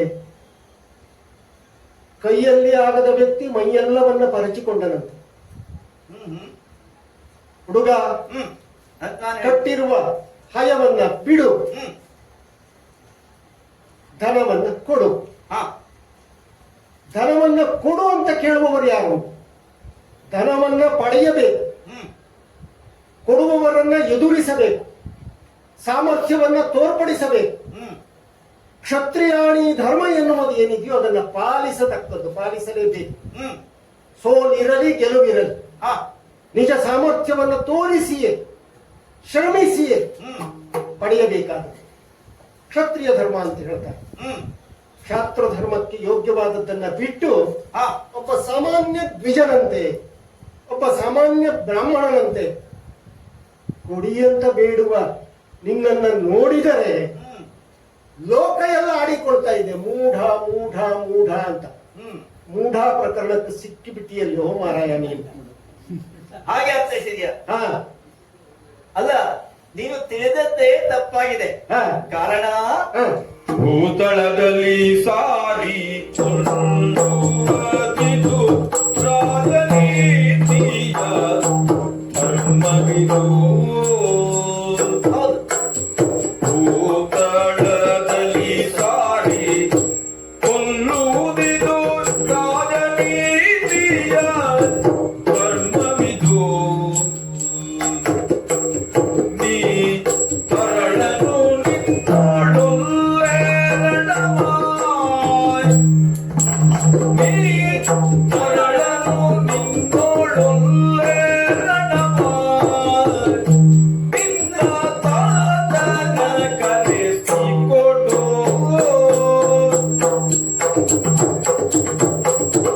ದಳದಲ್ಲಿ ಸಾರಿ ಕೊಲ್ಲುವುದಿದು ರಾಜನೀತಿಯ ಧರ್ಮವಿದು. ನೀ ತರಳನು ನಿನ್ನೊಳಲೇರಣವ ನಿನ್ನ ತಾತನ ಕರೆಸಿಕೊಡು.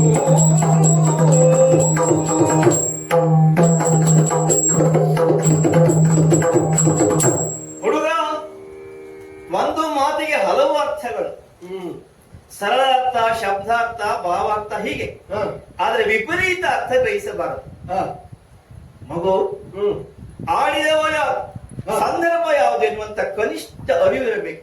ಹಾ ಒಬ್ಬ ತ್ರಿಲೋಕವಿಯಾದಂತ ಪಾರ್ಥ ಹಾ ಇವತ್ತೇನು ಅಲ್ಪ ಸ್ವಲ್ಪ ವಿಕ್ರಮನ್ನ ಪ್ರಕಟಪಡಿಸಿದಂತ ಹುಡುಗನ ಎದುರು ನಿಂತು ಹಾ ಹಯವ ಬೀಳು ಧನವ ಕೊಡು ಅಂತ ಹೇಳಿದ್ರೆ ಹಾ ಸೋತದ್ದು ಬೇಡಿದಂತ ನೀನು ಅರ್ಥೈಸಿದೆ ಅಂತ ಆದ್ರೆ ಹಾ. ಎಷ್ಟೊಂದು ಹಾಸ್ಯಾಸ್ಪದ ಆಗ್ತದೆ ಗೊತ್ತಿದೆಯೇನೋ ಹಾ ಮಗು. ಹಾ ವಯಸ್ಸಾದವ್ರು ಹಾಗೆ ತಿಳ್ಕೊಳ್ತಾರೆ. ನೋಡಿಲಿ, ಹಾ ನನ್ನ ಮೈಯನ್ನು ನೋಡು, ಹಾ ಇಲ್ಲಿ ಕಟ್ಟಿದಂತ ಸುಕ್ಕುಗಳು ಹಾ. ನೀನು ಸುಮ್ಮನೆ ಅಂತ ಭಾವಿಸಿದ್ಯಾ? ಹ್ಮ್ ಒಂದೊಂದು ಗೆರೆಗಳು, ಒಂದೊಂದು ಅನುಭವದ ನಿರಿಗಳ ಗ್ರಂಥಗಳು ಅಂತ ತಿಳಿದುಕೋ. ಹಾ ಕೂದಲು ಹಣ್ಣಾದದ್ದು ಗಾಳಿಗೋ ಬಿಸಿಲಿಗೋ ಅಂತ ತಿಳಿಬೇಡ. ಹಾ ಒಂದೊಂದು ಬೆಳ್ಳಿ ಕೂದಲು ಒಂದೊಂದು ಅನುಭವದ ಸಂಕೇತ ಅಂತ ತಿಳಿದುಕೋ. ಹ್ಮ್ ಮಗು, ಹಾ ನಾನು ಈವರೆಗೆ ಉಪ್ಪು ತಿಂದಷ್ಟು ನೀನು ಅನ್ನ ತಿಂದಿದ್ದೀಯನು. ಹ್ಮ್ ನಾನು ಈವರೆಗೆ ನೋಡಿದಷ್ಟು ಹುಲ್ಲು ಕಡ್ಡಿಯಷ್ಟು ನೀನು ಬಾಣಗಳ ಬಗ್ಗೆ ಕೇಳಿ ತಿಳಿದಿದ್ದೀಯನು. ಹಾ ನಾನು ಈವರೆಗೆ ಬಿಟ್ಟ ಬಾಣಗಳಷ್ಟು ಹಾ ನೀನು ಮರದ ತುಂಡನ ನೋಡಿದ್ದೀಯನು. ಹಾ ಮಗು, ಹಾ 3 ಲೋಕ ಬಿಡು, ಹಾ 14 ಲೋಕಗಳಲ್ಲೂ ಪಾರ್ಥ ಏವ ಧನಂತರ ಹಾ. ಒತ್ತುತ್ತೇನೆ ನಿನಗೆ. ಹ್ಮ್ ಇಂಥ ಧನವಂತನಾದವ, ಹಾ 14 ಲೋಕಗಳ ಹೆಸರನ್ನು ಗಳಿಸಿದವ ಹಾ ಒಬ್ಬ ಸಣ್ಣ ಹುಡುಗನಲ್ಲಿ ಬಂದು ಹಯವ ಬಿಡು ಧನವ ಕೊಡು ಅಂದ್ರೆ ಈ ರೀತಿ ಅರ್ಥೈಸ್ತಿ ಅಂತ ಆದ್ರೆ ಹಾ ಅದು ನಿನ್ನ ಬಾಲ ಬುದ್ಧಿಗೆ. ಹಾ. ಆದ್ರೆ ಅದು ಬೇಡಿದ್ದಲ್ಲ, ಹಾ ಆಜ್ಞೆ ಮಾಡಿದಂತ ತಿಳಿದುಕೊಳ್ಬೇಕು. ಹ್ಮ್ ಇನ್ನೊಂದು ವಿಷಯವನ್ನು ಹೇಳ್ತೇನೆ. ಹಾ ರಾಜನೀತಿಯಂತೆ ನಾವು ನಡೆದುಕೊಳ್ಳುವುದು. ಹ್ಮ್ ರಾಜನೀತಿ ಏನ್ ಹೇಳ್ತದೆ? ಹಾ. ಸಾರಿ ಕೊಂದರೆ ಪಾಪವಿಲ್ಲ. ಹಾ ಹಿಂದೆ ಕುರುಕ್ಷೇತ್ರ ಯುದ್ಧದಲ್ಲಿ ಹಾ ಕರ್ಣತನೆಯನ್ನು ಎದುರಿಗೆ ಬಂದಾಗ ಹಾ ನಾನು ಕೃಷ್ಣದೇವರಲ್ಲಿ ಹೇಳಿದ್ದೆ, ಹಾ ನನ್ನ ತನೆಯನ ಹೋಲುವನು ಹಾ ಅವನನ್ನು ವಧಿಸುವುದು ಹೇಗೆ ಅಂತ. ಹಾ ಆಗ ಕೃಷ್ಣದೇವರು ಹೇಳಿದ್ದೇನು ಗೊತ್ತಾ? ಹಾ ನಿನಗೆ ಮಗ ಅಂತ ವಾತ್ಸಲ್ಯ ಭಾವ ಮೂಡುವುದು ಸಹಜ, ಹಾ. ಆದ್ರೆ ಸಾರಿ ಕೊಂದರೆ ಪಾಪವಿಲ್ಲ. ಹಾ ಹೀಗೆ ರಾಜನೀತಿಯಂತೆ, ಹಾ. ಭಗವದ್ವಾಣಿಯಂತೆ, ಹಾ. ಭಗವಂತನ ಆಣತಿಯಂತೆ ನಡೆದುಕೊಂಡದ್ದು ಬಿಟ್ರೆ ಹಾ. ನೀನು ಭಾವಿಸಿದ ಹಾಗೆ ಅಲ್ವೋ. ಹಾ. ಇನ್ನು ಒಂದು ನೀನು ಯೋಚನೆ ಮಾಡಿದ್ದು ಒಂದು ಅರ್ಥದಲ್ಲಿ ಸರಿ ಉಂಟು. ಹಾ. ಯಾಕೆಂದ್ರೆ ಮೂಢ ಅಂತ ನೀನ್ ಹೇಳುವಾಗಿಲ್ಲ, ಹಾ. ಆಡುತ್ತಿಯವರು ಕೆಲವರು. ಹಾ. ಆ ಕೆಲವರು ಯಾರು ಸಣ್ಣ ಸಣ್ಣ ಜನ ಅಲ್ಲ, ನಮ್ಗೆ ಹೇಳ್ತಾ ಇದ್ದವರು ಓಹೋ. ದೊಡ್ಡ ದೊಡ್ಡ ಜನರೇ ಕೊಟ್ಟಂತ ಪ್ರಶಸ್ತಿ. ಹಾ. ಹಾಗಾಗಿ ದೊಡ್ಡ ದೊಡ್ಡ ಜನರೇ ಸಿದ್ಧನಾದ ನಮ್ ಹಿಂದಿರುವಾಗ ಹಾ. ನೀನ್ ಹೇಳಿದ ನೀನೇ ಮೂಢ ಪ್ರಕರಣ ಸಿಗ್ತೀಯ. ಓಹೋ ಹಾಗಾಗಿ ಇದು ಹಾ. ನಿನಗೆ ಎಚ್ಚರಿಸುವುದು ಏನು ಗೊತ್ತಾ? ಹಾ. ನೀನೆಲ್ಲ ನನಗ ಅಲ್ವ ಹಾ. ಲೆಕ್ಕಕ್ಕೆ ಇಲ್ಲದ ಹುಡುಗ ಬಿಡು. ಹಾ. ಹೇಗಿದ್ರು ಒಂದ್ 4 ಬಾಣ ಹೊಡೆದ ನಿನ್ನ ಅಪ್ಪನ ಹೊಡಿಬಹುದು. ಓಹೋ. ಹಾಗಾಗಿ ಹೋಗು, ನಿನ್ನ ಅಪ್ಪನ ಕಳಿಸಿ ಹೋಗು. ನೀನಲ್ಲ ನಿನ್ನ ಅಪ್ಪ. ಅಪ್ಪ ಬರಲಿ. ಏನದು? ಮಾರಮ್ಮನನ್ನ ಕರೆಸಿಕೋ. ಮಾರಮ್ಮನನ್ನ ಕರೆಸಿಕೋ, ಹುಲು ಸಾರಥಿಯಿಂದಲೇ ಬರಿದೆ. ಹೊರಲು ಬೇಟೆನು ಕಸ್ತವ ಹೇಳಿದ ಕಾರಣದಿ. ಏನಾಡ್ದೆ ಆಡಬೇಕಂದ್ರೆ ಆಡಿದ್ದೆ. ಒಬ್ಬ ಸಾಮಾನ್ಯ ಹುಡುಗನಂತೆ ನಾನು ಕಂಡು ಬಂದೆ ಅಂತ ಆಯ್ತಲ್ಲ. ಯಾವುದೇ ಕ್ಷತ್ರಿಯ ಹಾ. ಯುದ್ಧ ಸಿದ್ಧಗೊಂಡು ಎದುರಿಗೆ ಬಂದ ಅಂತ ಆದ್ರೆ ಎದುರಿಗೆ ಯಾರಿದ್ದರೆ ಏನು, ಹಾ. ಅವರವರ ಸಾಮರ್ಥ್ಯವನ್ನು ಅವರವರು ತೋರ್ಪಡಿಸ್ತಾರೆ.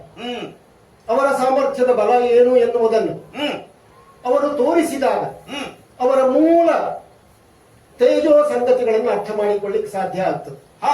ಅದು ಬಿಟ್ಟು ನೀನು ಏನು ಹೇಳಿದೆ? ನಿನ್ನ ಹತ್ರ ಸಾಧ್ಯ ಇಲ್ಲ.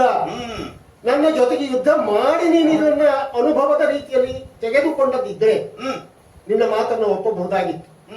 ಯುದ್ಧವನ್ನೇ ಮಾಡದೆ ಸಾಮರ್ಥ್ಯದ ಬಲವನ್ನ ಅರ್ಥ ಮಾಡಿಕೊಳ್ಳದು. ಹಾಗೆ ನಿನ್ನ ಅಪ್ಪನ ಕನಸು ಅಂತ ಹೇಳ್ತಾ ಇದ್ದೀಯಲ್ಲ, ನಾನು ಅದನ್ನೇ ಹೇಳ್ತಾ ಇದ್ದೇನೆ. ಯಾಕಂದ್ರೆ ಈ ಆಟೋಪ ಎನ್ನುವಂತಹದ್ದು ಸೃಷ್ಟಿಗೆ ಅರ್ಜುನ ಆ ಮಾತನ್ನು ನೆನಪು ಮಾಡ್ಕೊಳ್ತೇನೆ ನಾನು. ಆರಂಭದಲ್ಲಿ ಬಹಳ ಆಟೋಪ ಇದ್ದೇ ಇರ್ತದೆ, ಗಾಡಿಗೆ ಅದು ಆಟಕ್ಕೂ ಬಾರ ಅಂತಹ ಪರಿಸ್ಥಿತಿ ಆಗ್ಬಿಡ್ತದೆ. ಕೊನೆಗೆ ಬೇಕೇ ಬೇಕು, ಮತ್ತೊಬ್ಬ ಬೇಕು, ರೆಟ್ಟೆಗೆ ಕೈ ಹಚ್ಚಿ ನಿಲ್ಲಿಸುವಂತ ವ್ಯಕ್ತಿ ಬೇಕಾಗ್ತದೆ. ಅಂತಹ ನಿನ್ನ ರೆಟ್ಟೆಗೆ ಕೈ ಹಚ್ಚಿ ನಿಲ್ಲಿಸುವಂತ ವ್ಯಕ್ತಿ ಮಾರಮಣನಿದ್ದಾನೆ. ಅವನು ಕರಸ ಹುಡುಗನ ಹುಡುಗನೇ,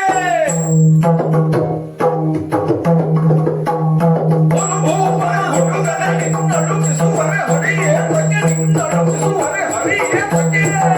ಯಾಕೆ ಬೇಕಾ?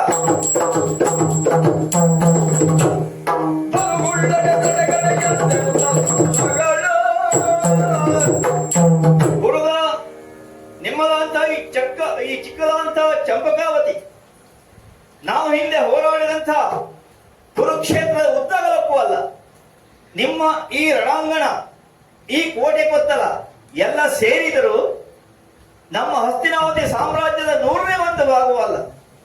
ಹೀಗಿರುವಾಗ ಈ ಒಂದು ಸಣ್ಣ ಜಾಗದಲ್ಲಿ ನಿಂತುಕೊಂಡು ಒಂದು ಸಣ್ಣ ಬಿಲ್ ಹಿಡ್ಕೊಂಡು ಮಾರಮ್ಮನನ್ನ ಕರೆಸಿಕೊ. ಆಡಿದ್ದು ಅತಿಯಾಯಿತು ಮಗು, ನೀನು ನನ್ನ ಬಗ್ಗೆ ಕೇಳಿದ್ದು ಕಡಿಮೆ ಆಯಿತು. ಕೇಳು, ಸಾಕ್ಷಾತ್ ಶಂಕರನೇ ಬಂದರು ಪ್ರಶ್ನಿಸಬಲ್ಲಂಥ ಮಹಾವೀರ ಇವನು. ಪ್ರತ್ಯಕ್ಷ ಇಂದ್ರನೇ ಬಂದರು ಕೂಡ ಅವನಿಗೆ ಹೆದರುವ ಭಟನಲ್ಲ. ಇನ್ನೊಂದು ಪ್ರಸಂಗದಲ್ಲಿ ಒಂದೊಂದು ಮಳೆಯ ಹನಿಗೂ ಒಂದೊಂದು ಬಾಣದ ಮೂಲಕ ಉತ್ತರ ಕೊಟ್ಟವನು ಈ ಧನುರ್ಧರ. ಕೊಳ್ಳಿಯನ್ನೇ ಬಾಣವನ್ನಾಗಿಸಿ ನನ್ನನ್ನು ಎದುರಿಸಲಿಕ್ಕೆ ಬಂದಂತಹ ಆ ಗಂಧರ್ವಾಧಿಪತಿ ಅಂಗಾರ ಪರನನ್ನ ಸೋಲಿಸಿ ನಮಗೆ ಕಾಲಿಗೆರೆಗುವಂತೆ ಮಾಡಿದವ.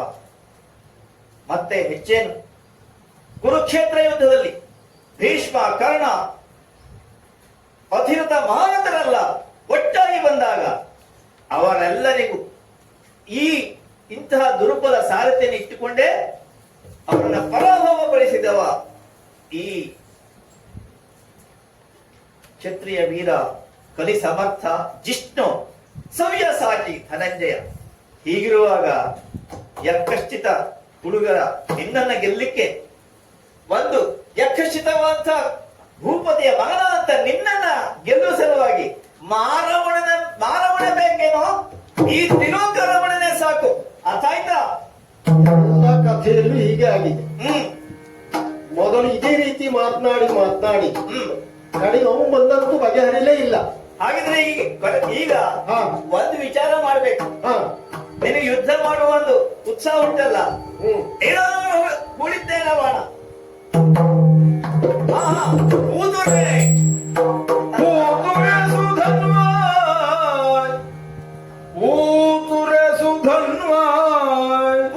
ಊದುರೆ ಸತ್ವಾತಿಶಯದಿಂದ ವಿಖ್ಯಾತನಾಗೆ, ಸತ್ವಾತಿಶಯದಿಂದ ವಿಖ್ಯಾತನಗೆ ಮದ್ರಥವ ಈತರದೋಳ್ ಎಸೆವರವು ಮದ್ರಥವನೀತರದೊಳೆಸೆವರವು ಪಾತಾಳ ಸುರನಿಲಯ ಭೂತಳದ ಪಟುಭಟರ ವ್ರಾತದೋಳ್ಳ ಕಾಣೆ. ಹೌದು, ಭೂತಳದ ಪಟುಭಟರ ವ್ರಾತದೋಳ್ಳ ಕಾಣೆ. ನೀ ತರಳನ ಕಟ ಅಕಟ ಬರಿದೇತ ಕಳಿದಪೆ. ಯಾಕೆ ಸಾಹಿತ್ಯ?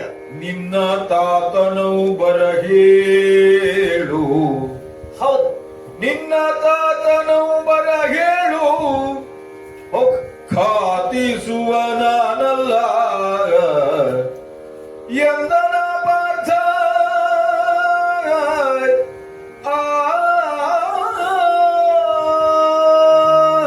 ಭೂತುರೆ ಬಳಿರೆ ಭಾಪುರೆ ಶಹಬಾಸ್ ಧನ್ವ.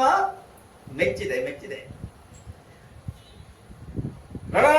ರಣರಂಗದಲ್ಲಿ ಅದೆಷ್ಟು ಅನುಭವವನ್ನು ಹೊಂದಿದಂತಹ ಈ ವೀರ ಪಾರ್ಥನ ಬಾಯಿಂದ ಇಂಥ ಪ್ರಶಂಸನಾ ನುಡಿ ಬರುವುದು, ಬರಿಸುವುದು, ತರಿಸುವುದು ಬಹಳ ಕಷ್ಟ. ಆದ್ರೆ ನೀನು ಹಾಗೆ ಮಾಡಿದೆಯಲ್ಲ, ಅದಕ್ಕಾಗಿ ಕೂತುರೆ ಹೊಗಳಿಕೆಯ ಉದ್ಗಾರ ನನ್ನ ಬಾಯಿಂದ ಬಂತು. ಹೀಗೆ ಹೇಳಲಿಕ್ಕೆ ಕಾರಣ ಉಂಟು ಮಗು. ಈಗಾಗಲೇ ಸ್ವರ್ಗ ಮಧ್ಯ ಪಾತಾಳ ಈ ಮೂರು ಲೋಕಗಳಲ್ಲೂ ಅದೆಷ್ಟೋ ಪಟುಪಟಗಳಿಂದ ಹೋರಾಡಿ ಅನುಭವಗಳಂತ ನನಗೆ ಆ ಯಾವ ಕ್ಷೇತ್ರದಲ್ಲಿಯೂ ಇಂಥ ಒಬ್ಬ ವೀರನನ್ನು ನಾನು ಕಂಡವನಿಲ್ಲ. ಕಾರಣ ನನ್ನ ರಥವನ್ನ ಈ ರೀತಿಯಾಗಿ ಇಷ್ಟು ದೂರ ಎಸೆದವರಿಲ್ಲ. ನೀನ ಕೆಲಸ ಮಾಡಿದ್ದೀಯ. ಆದ್ದರಿಂದ ಬಳಿದೆ ಅಂತ ಹೇಳಿದೆ ಮಗು. ಈ ರಣಕ್ಷೇತ್ರ ಏನಿದ್ರು ನಮ್ಮಂಥ ಕ್ಷತ್ರಿಯ ವೀರರಿಗೆ ಒಂದು ರೀತಿಯ ಆಟಿಕೆಯ ಕ್ಷೇತ್ರ ಇದೆ. ಈ ಆಟ ಅಂದ್ರೆ ಏನು? ನಾವು ಕ್ರೀಡಾ ಮನೋಭಾವವನ್ನು ಹೊಂದಿದ್ದೇವೆ. ಹಾಗಾಗಿ ಆ ಮನೋಭಾವದಿಂದ ನಿನ್ನನ್ನು ಹೊಗಳ್ತಾ ಇದ್ದೇನೆ. ಎದುರು ಆದ್ರೂ ಕೂಡ ಮಗು, ನಮ್ಮ ಜಾತಿ ಮಗನೇ, ಬೆಳೆಯಬೇಕು. ಈ ರೀತಿ ಬೆಳೆದ ಕಂಡಾಗ ಸಂತೋಷ ಆಗ್ತದೆ. ಆದ್ರೆ ಅದ್ರ ಜೊತೆಗೆ ನನಗೆ ದುಃಖವೂ ಆಗ್ತದೆ ಮಗು. ಅದಕ್ಕಾಗಿ ನೀತರ ಅಕಟ ಎನ್ನುವಂತಹ ದುಃಖವಾಚಕ ಶಬ್ದ ಬಂತು ನನ್ನ ಬಾಯಿಂದ. ಯಾಕೆ? ನಿನ್ನಂಥ ಸಮರ್ಥ ವೀರಪುತ್ರನನ್ನ ಕಳೆದುಕೊಂಡವನ ಕುರುಕ್ಷೇತ್ರ ಯುದ್ಧದಲ್ಲಿ ಪಟುಪಟವೆಲ್ಲ ಸೇರಿ ಚಕ್ರವ್ಯೂಹವನ್ನು ಬರೆದು ಹೋರಾಡ ಬಂದಾಗ ಸಿಡಿಲ ಮರೆಯಂತೆ ಎರಗಿ ಆ ಚಕ್ರವ್ಯೂಹವನ್ನು ಭೇದಿಸಿ ಅವರೆಲ್ಲರಿಗೂ ನೀರು ಕುಡಿಸಿದವ ವೀರ ಅಭಿಮನ್ಯು. ಅವನನ್ನ ಕಳೆದುಕೊಂಡವನ ಮಗು. ಆದ್ದರಿಂದ ಹಿಂದಿಗಿಂತ ನಿನ್ನ ಬಗ್ಗೆ ಇನ್ನೂ ವಾತ್ಸಲ್ಯ ಭಾವ ಹೆಚ್ಚಾಗ್ತಾ ಇದೆ. ಹೊಗಳಿಕೆ ಬೆನ್ನಲ್ಲೇ ವಾತ್ಸಲ್ಯ ಭಾವ ಮೂಡ್ತಾ ಇದೆ ಮಗು. ನೀನು ಕ್ರಮಿಸಿದ ದಾರಿ ನಿನ್ನ ಬದುಕಿನಲ್ಲಿ ಬಹಳ ಕಡಿಮೆ. ಇನ್ನು ನಡೆಯಬೇಕಾದ ದಾರಿ ಬಹಳ ದೂರ ಉಂಟು. ಹಾಗಾಗಿ ಈಗಲೇ ಸಾಯಬೇಡ. ಯಾಕೆಂದ್ರೆ ನನ್ನ ಬತ್ತಳಿಕೆಲಿರುವಂತ ಕೊಲ್ಲುವ ಬಾಣವನ್ನು ನಾನು ಇನ್ನೂ ಬಿಡ್ಲಿಲ್ಲ. ಕೊಲ್ಲುವ ಮನಸ್ಸಿಲ್ವ ಮಗು. ಆದ್ದರಿಂದ ನೀ ತರಳ ನಕಟ ಬರೀದೆ ಯಾಕೆ ಸಾಹಿತ್ಯ. ಆದ್ದರಿಂದ ಮಗು, ಈಗ ಆಜ್ಞೆಯಿಂದ ಹೇಳ್ತಾ ಇಲ್ಲ, ಕರುಣೆಯಿಂದ ಹೇಳ್ತಾ ಇದ್ದೇನೆ. ಹೋಗು, ನಿನ್ನ ಅಪ್ಪನ ಕಳಿಸು. ಹಠ ಮಾಡಬೇಡ. ಹೋಗು ಹೋಗು ಹೋಗು ಹೋಗು. ಎಲೆ ಧನಂಜಯ ಕೇಳು, ಎಲೆ ಧನಂಜಯ ಕೇಳು. ನಿನ್ನಲ್ಲಿ ಗಲಬರೀರ್ದಡದೇನೋ, ನಿನ್ನಲ್ಲಿ ಗಲಬರೀರ್ದಡದೇನೋ. ಕೃಷ್ಣನ ಲಲಿತ ಸಾರಥ್ಯಗಳಿಲ್ಲದೆ ತುಳು ಪರಾಕ್ರಮಿ ಸೂತನಿಂದಲಿ ಗೆಲ್ಲಲಗುವುದೇ. ನೀ ಬರಿದಲ ಸದಿರು ಮರಳೆಲ ಹಸ್ತಿನಾವತಿಗೆ. ನೀ ಮರುಳೆಲ ನೀ ಮರಳೆಲ ಹಸ್ತಿನಾವತಿಗೆ ತೆಗೆದೆಚ್ಚಾಯ್.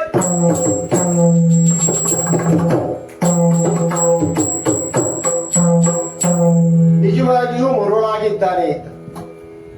ನನ್ನನ್ನ ಬಿಟ್ಟರೆ ಇನ್ನು ಯಾರೂ ಇಲ್ಲ ಎನ್ನುವ ರೀತಿಯ ಅಹಂಕಾರಕ್ಕೂ ಒಳಗಾಗಿದ್ದಾನೆ. ತಿಳಿದಿದ್ದಾನೆ, ಶಿವನ ಜೊತೆಗೆ ನಾನು ಯುದ್ಧವನ್ನ ಮಾಡಿದ್ದೆ, ಪಾಶುಪತವನ್ನ ನಾನು ಪಡೆದಿದ್ದೇನೆ ಅಂತ. ಆದ್ರೂ ಹೆಸರು ಬಂದದ್ದು ಹೇಗೆ? ಶಬರಶಂಕರ ವಿಳಾಸ ಅಂತ. ಅರ್ಜುನ ಹೆಸರೇ ಬರಲಿಲ್ಲ. ಯಾವ ಸಂದರ್ಭದಲ್ಲಿಯೂ ಕೂಡ ಪರಾಕ್ರಮವನ್ನ ನಾನೇ ಮೆರೀತೇನೆ, ನನಗೆ ಯಾರೂ ಬೇಡ ಅಂತ ಹೇಳಿಕೊಳ್ಳುವಂತಹ ನಿಲುವು, ಆ ನಿಲುವಿನ ಮೂಲಕ ತನ್ನ ತನವನ್ನ ಕಳೆದುಕೊಳ್ಳುವ ಪ್ರವೃತ್ತಿ. ಬಾಲಕನಿಗೆ ಇದು ಅನಿಸ್ತಾ ಇದ್ದೀನಿ, ಯಾರಿಗೆ ಅನಿಸ್ಲಿಕ್ಕಿಲ್ಲ ಹೇಳಿ. ಶ್ರೀನಿವಾಸನನ್ನೇ ಕರೆಸುವುದು ಸರಿ ಅಂತ ನನಗನಿಸ್ತದೆ. ಶ್ರೀನಿವಾಸ ನಾಮಧೇಯ ಆದರೂ ಆದೀತು, ಶ್ರೀಪಾದ ನಾಮಧೇಯ ಆದರೂ ಆದೀತು. ಆದ್ರೆ ಕರೆಸಲೇಬೇಕು, ಕರೆದು ಕೂಡಲೇ ಬರಬೇಕು. ಅದಕ್ಕೊಂದು ಉಪಾಯವನ್ನು ನಾನು ಮಾಡ್ಬೇಕಲ್ಲ. ಏನದು? ಸಾರಥಿಯ ಮೇಲೆ ಬಹಳ ಪ್ರಯೋಗವನ್ನು ಮಾಡಬೇಕು. ಸರಿಯಾದ ಸಾರಥಿ ಇವನಿಗೆ ಇದ್ದರೆ ಆಗ ನಾನು ಸೋಲಬಲ್ಲೆ. ಯಾಕಂದ್ರೆ ಪರಮ ಭಕ್ತಿಯನ್ನು ನಾನು ಕೂಡ ವ್ಯಕ್ತಪಡಿಸಿರುವಂತಹ ವ್ಯಕ್ತಿ. ಕೇವಲ ವಾಸುದೇವನ ನಾಮವನ್ನ ಮಾತ್ರ ಹೇಳುವುದರ ಮೂಲಕ ನನ್ನನ್ನು ನಾನು ಆ ದೈವ ಬಲದ ಮೂಲಕ ರಕ್ಷಿಸಿಕೊಂಡ ಇವನಿಗೆ ಹೊರಗಿನ ಮಾತು ನಿಲ್ಲಬೇಕು, ಒಳಗಿನ ಮಾತಾಡಬೇಕು. ಹಾಗೊಂದು ದಾರಿಯನ್ನ ಹುಡುಕಲೇಬೇಕು. ಆ ಬಾಣವನ್ನು ಸಾರಥಿ ಮೇಲೆ ಪ್ರಯೋಗ ಮಾಡ್ತೇನೆ.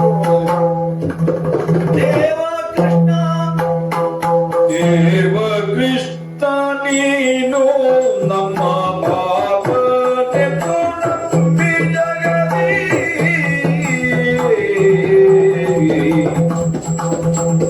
ದೇವ ಕೃಷ್ಣ ನೀನು ನಮ್ಮ ಭಾವನೆಂದು ನಂಬಿ ಜಗದಿ ಗೋವಿದಶ್ವವನ್ನು ಬಿಡಿದು ಜೀವಿಸಿದೆ ಬಲಯ್ಯ ಗೋವಿದಶ್ವವನ್ನು ಬಿಡಿದು ಜೀವಿಸಿದೆ ಬಲಯ್ಯ ಮುಂದಿನ ಈ ವಿರೋಧಿಯೊಡನೆ ಕಾಲನಾಮ ಪಡೆಯೋಳು. ವಾಸುದೇವ ವಾಸಃ ದೇವ, ಜಗದ ಜೀವ ಸೃಷ್ಟಿಗೆ ವಿಶಿಷ್ಟವಾದಂತಹ ಸ್ಥಿತಿಯನ್ನ ಒದಗಿಸುವ ದೇವರೇ, ನೋಡಿದೆಯಾ ನಿನ್ನ ಭಾವನೆಗೆ ಒಂದು ಒದಗಿದಂತಹ ಸ್ಥಿತಿಯನ್ನ? ನೀನು ನಮಗೆ ಭಾವನ ಹೌದು, ದೇವನ ಹೌದು. ನಮ್ಮೆಲ್ಲ ಭಾವಗಳು ನಿನ್ನಲ್ಲಿ ಅಂತರ್ಗತವಾದಂತಹವುಗಳು. ಕೇವಲ ಈ ಯಜ್ಞತುರಗ ಅಷ್ಟೇ ಅಲ್ಲ, ಇಡೀ ನಮ್ಮ ಬದುಕಿನ ರಥವನ್ನೇ ನಿನ್ನ ನಂಬಿ ನಡೆಸಿದವರು ನಾವು. ದೇವರೇ, ಈ ಸುಧನು ನಿನ್ನ ಅಪ್ಪಟ ಭಕ್ತ ಎನ್ನುವುದು ನನಗೆ ಗೊತ್ತಿತ್ತು. ಅದಕ್ಕಾಗಿಯೇ ನಾನು ಅವನಲ್ಲಿ ಎಷ್ಟೋ ರೀತಿಯಲ್ಲಿ ಯೋಚನೆ ಮಾಡಿ ಯುದ್ಧವನ್ನು ನಿಲ್ಲಿಸಬೇಕು ಅಂತ ಬಹಳ ಪ್ರಯತ್ನ ಮಾಡಿದೆ. ಆದರೆ ಅದು ವಿಫಲ ಆದಾಗ, ಎಲ್ಲ ಪ್ರಯತ್ನಗಳು ವಿಫಲ ಆದಾಗ ಯುದ್ಧ ಅನಿವಾರ್ಯ ಆಯಿತು. ಈಗ ನೋಡು, ನಿನ್ನ ಶಿಷ್ಯ ನೆಲನೋಟಕನಾಗಿದ್ದಾನೆ. ದೇವರೇ, ಈ ಧರೆಗೆ ಹೊರೆಯಾಗಿ ಬದುಕುವಂತಹ ಈ ಭಾವನ ಸ್ಥಿತಿಯನ್ನ ನೋಡಿದೆಯಾ? ಹಿಂದೂ ಕುಲದ ಪರಂಪರೆಗೆ ಕುಂದು ತರುವಂತಹ ನಿನ್ನ ಈ ಅರ್ಜುನ ಇನ್ನು ಮುಂದೆ ನಿನ್ನ ಭಾವನಾಗಿ ಬದುಕಲಿಕ್ಕೆ ಸಾಧ್ಯವೇ? ಮಮ ಪ್ರಾಣಾಯ ಪಾಂಡವ ಇರುವುದು ನಿನ್ನ ಜೀವನದ ಘೋಷಣೆ. ದೇವರೇ, ಭಕ್ತನಾದಂತಹ ನನ್ನ ಕಡೆಯಿಂದ ಏನಾದರೂ ತಪ್ಪಾಯಿತೆ? ಅಲ್ಲ, ನಿನ್ನಿಂದ ತಡವಾಯಿತೆ? ಇಲ್ಲ, ಈ ಅರ್ಜುನನ ಪರೀಕ್ಷೆ ಇದೆ. ಅಲ್ಲ, ಈ ಸುಧನ್ವನ ಪಕ್ಷದಲ್ಲಿ ನಿಂತು ಅವನ ಬಾಣಕ್ಕೆ ನೀನು ಹೆಚ್ಚಿನ ಶಕ್ತಿಯನ್ನ ಕೊಟ್ಟು ಅವನ ಮೂಲಕ ನನ್ನನ್ನ ಹೊಡೆಸಿದೆಯಾ ತಂದೆ? ಇಲ್ಲದಿದ್ರೆ ಈ ಚಿಕ್ಕ ಹುಡುಗನಲ್ಲಿ ಅರ್ಜುನ ಸೋಲುವುದುಂಟೆ? ಎಲ್ಲದೂ ನನಗೆ ಒಂದು ರೀತಿಯಲ್ಲಿ ಒಳಗಡೆ ಅರ್ಥವಾಗ್ತಾ ಉಂಟು. ದೇವರೇ, ಏನೇ ಇದ್ರು ಈ ಚಂಪಕಾವತಿಯಲ್ಲಿ ನಮ್ಮ ಅಶ್ವದ ಸ್ಥಿತಿ ಈ ರೀತಿ ಬಂತು ಅಂತಾದ್ರೆ ಇದರ ಮುಂದಿನ ಗತಿ ಏನು? ನನ್ನ ಮೇಲೆ ಭರವಸೆ ಇಟ್ಟು ಸೇನಾನಾಯಕನಾಗಿ ಮಾಡಿ ಕಳಿಸಿದಂತ ನನ್ನ ಅಣ್ಣನ ಭರವಸೆಯನ್ನು ಈಡೇರಿಸುವುದು ಹೇಗೆ? ಅವನು ನನ್ನ ನಂಬಿ ಕಳಿಸಿದರೆ ನಾನು ನಿನ್ನ ನಂಬಿ ಬಂದವ. ನಂಬಿದವರಿಗೆ ಎಂಬು ಕೊಟ್ಟು ಸಲುವ ಚಿನ್ಮಯಂದ ಸ್ವರೂಪಿ, ಓ ದಯಾ ಸಾಗರ, ನೀ ಬಂದು ಈ ಅಶ್ವಮೇಧ ಸುಗಮವಾಗಿ ಸಾಗುವಂತೆ ಮಾಡು. ಏನೇ ಇದ್ರು ದೇವರೇ, ಅವನು ಪದೇ ಪದೇ ಹೇಳ್ತಾ ಇದ್ದಾನೆ, ಕರೆಸು ಕೃಷ್ಣನ. ಅಂದ್ರೆ ಈ ಪ್ರಸಂಗಕ್ಕೆ ಕೃಷ್ಣ ಬರಬೇಕು, ಈ ಪ್ರಸಂಗಕ್ಕೆ ಕೇಶವ ಬರಬೇಕು ಅಂತ ಸ್ಪಷ್ಟ ಆಗಿದೆ. ಹಾಗಾಗಿ ಕೇಶವ ಮುಕುಂದ ವರವರ್ಧನ, ಬಾ ತಂದೆ, ಬಾ ಬಾ.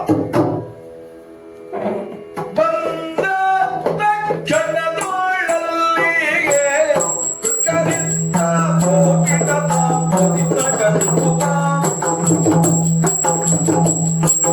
ಬಂದ ತಕ್ಷಣದೊಳಲ್ಲಿಗೆ ಗೋವಿಂದನುಲಿದು ಬಂದ ತಕ್ಷಣದೊಳಲ್ಲಿಗೆ ಗೋವಿಂದನುಲಿದು ಬಂದ ತಕ್ಷಣದೊಳಲ್ಲಿಗೆ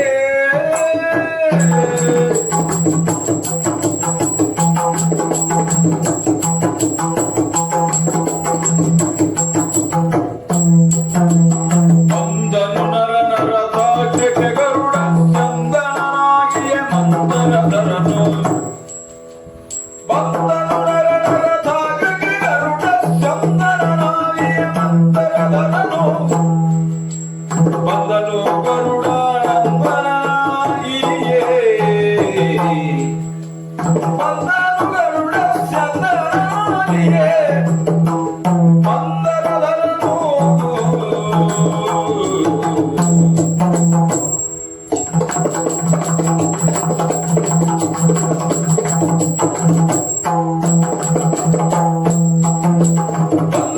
ನರ ನರದ ಜಗೆ ಗರುಡ ಚಂದನಾಗಿಯ ಮಂದರಧರನು. ಬಂದನು ನರ ನರದ ಜಗೆ ಗರುಡ ಚಂದನಾಗಿಯ ಮಂದರಧರನು. ಬಂದ ತಕ್ಷಣದೊಳಲ್ಲಿಗೆ ಗೋವಿಂದನುಲಿದು ಬಂದ ತಕ್ಷಣದೊಳಲ್ಲಿಗೆ. ಮೇಲೆ ಅನ್ನೋದು ತಪ್ಪಿದ್ದು ಹೌದು. ಆ ತಪ್ಪಿದ್ದರ ಪರಿಣಾಮ ಈ ಹಸ್ತಿನಾವತಿಯ ಅರಮನೆಯಲ್ಲಿ ಕಾಣುತ್ತಾ ಇದ್ದೇನಲ್ಲ. ಯಾಗದೀಕ್ಷಿತನಾದಂತಹ ಯುಧಿಷ್ಠಿರ ಬಸವಳಿದು ಬಿದ್ದ. ಈ 5 ಸಮರ್ಥರಾದ ಮಕ್ಕಳನ್ನ ಪಡೆದ ನನ್ನ ಅತ್ತೆ ಕುಂತಿ ಕಳವಳಕ್ಕೆ ಒಳಗಾದಳು. ಬಲಿಷ್ಠನಾದಂತಹ ಭೀಮಸೇನನು ಕಂಗಾಲಾದ. ನಕುಲ ಸಹದೇವರು ಉಮ್ಮಳಿಸಿ ಏನಾಗಿ ಹೋಗ್ತಾ ಇದೆ ಎನ್ನುವ ಆತಂಕಕ್ಕೆ ಒಳಪಟ್ಟು, ಈ ಪಾಂಡವರ ಸ್ಥಿತಿಯ ಹೀಗಿರುವಾಗ ಇಡೀ ಅರಮನೆಯ ರಾಜ ಪರಿವಾರ ಎಲ್ಲ ಕ್ರಾಂತಿಹೀನರಾದಂತೆ ಉಳಿದ್ರು. ಅವ ಕರೀತಾ ಇದ್ದಾನೆ ಅಲ್ಲಿ, ಬೇಗ ಬಾ ಬೇಗ ಬಾ ಬೇಗ ಬಾ. ನಮ್ಮ ಅರ್ಜುನನಿಗೆ ಒಂದು ಸ್ವಭಾವ ಉಂಟು. ಒಂದು ಸಾರಿ ಎಲ್ಲವನ್ನೂ ನಾನೇ ಮಾಡುತ್ತೇನೆ, ಮಾಡಲಿಕ್ಕೆ ಹೊರಟು ಸಾಧಿಸುವುದಕ್ಕೆ ಆಗುವುದಿಲ್ಲ. ಹಾಗಂತ ಇದು ಒಂದೇ ಘಟನೆ ಅಲ್ಲ. ಕುರುಕ್ಷೇತ್ರದ ಯುದ್ಧದಲ್ಲಿ ಯಾರ್ಯಾರು ಹೇಗೆ ಏನು ಎಂಬುದನ್ನು ಅವನಿಗೆ ನಾನು ವರದಿದ್ದೆ. ಆವಾಗ ಅವನಿಗೆ ಅದು ಸ್ವಲ್ಪ ಕೊರದ ಹಾಗೆ ಕಾಣಿಸ್ತು.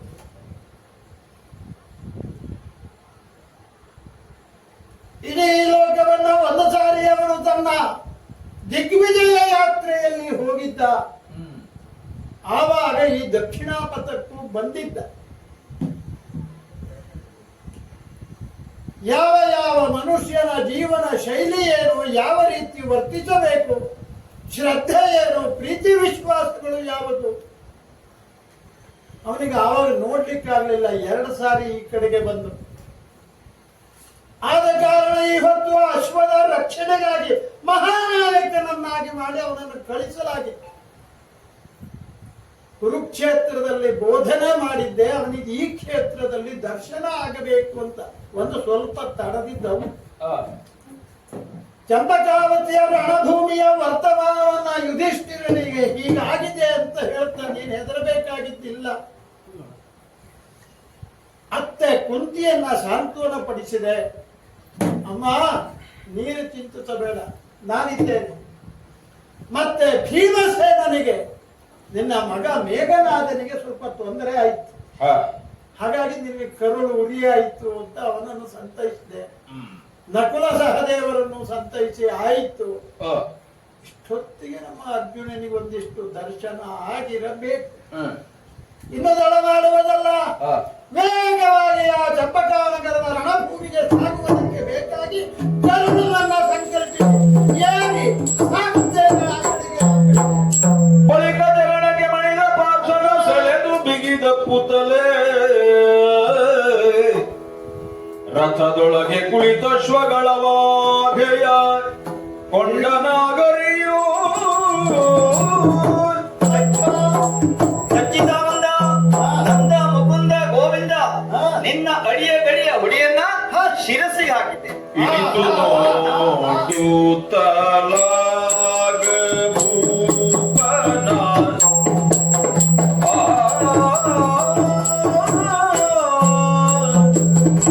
ಇನಿತು ನೋಡುತ್ತ ಆಗ ಭೂಪನ ತನುಜ ತನ್ನ ತಾರದೋಳ್ ನಿತ್ಯದಿ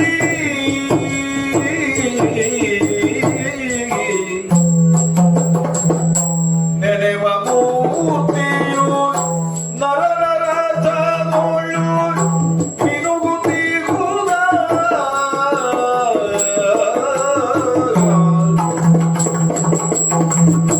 ನೆನೆವ ಮೂರ್ತಿಯು ನರ ನರಥದೊಳು ಮಿನುಗುತ್ತಿರುವುದ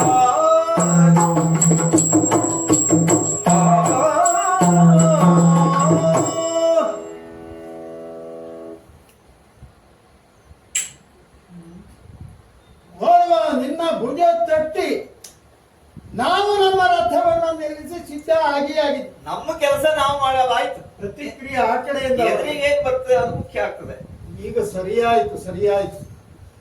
ನೋಡ್ತಾ ಇದ್ದೇನಲ್ಲ, ರಥಕ್ಕೋರ್ವ ಬಂದಾಗ ಯಾವ ರೀತಿಯ ಬಲ ಬಂತು ಎನ್ನುವುದು. ಕುಗ್ಗಿರುವಂತಹ ಅರ್ಜುನನ ಶರೀರ ಈಗ ಹಿಗ್ಗಿದೆ. ಮಾನಸಿಕವಾಗಿ ಸಂಪೂರ್ಣ ಖಿನ್ನತೆಯನ್ನು ಅನುಭವಿಸುತ್ತಿರುವಂತಹ ಅರ್ಜುನ ಈಗ ಎಲ್ಲ ಮಾನಸಿಕವಾದಂತಹ ಖಿನ್ನತೆಯಿಂದ ಹೊರಬಂದಿದ್ದ. ಪರಾತ್ಪರ ರೂಪಿ ನಮಸ್ಕರಿಸಿಕೊಳ್ತಾ ಇದ್ದೇನೆ ನಾನು. ಏಳು ಈಗ ನಾನು ಹೇಳ್ತೇನೆ, ಪ್ರತಿಜ್ಞೆಯ ಮಾತುಗಳಿದೆಯಲ್ಲ ಅದನ್ನ ಮಾಡುವುದಾದ್ರೆ ಮಾಡು. ಎಲ್ಲವ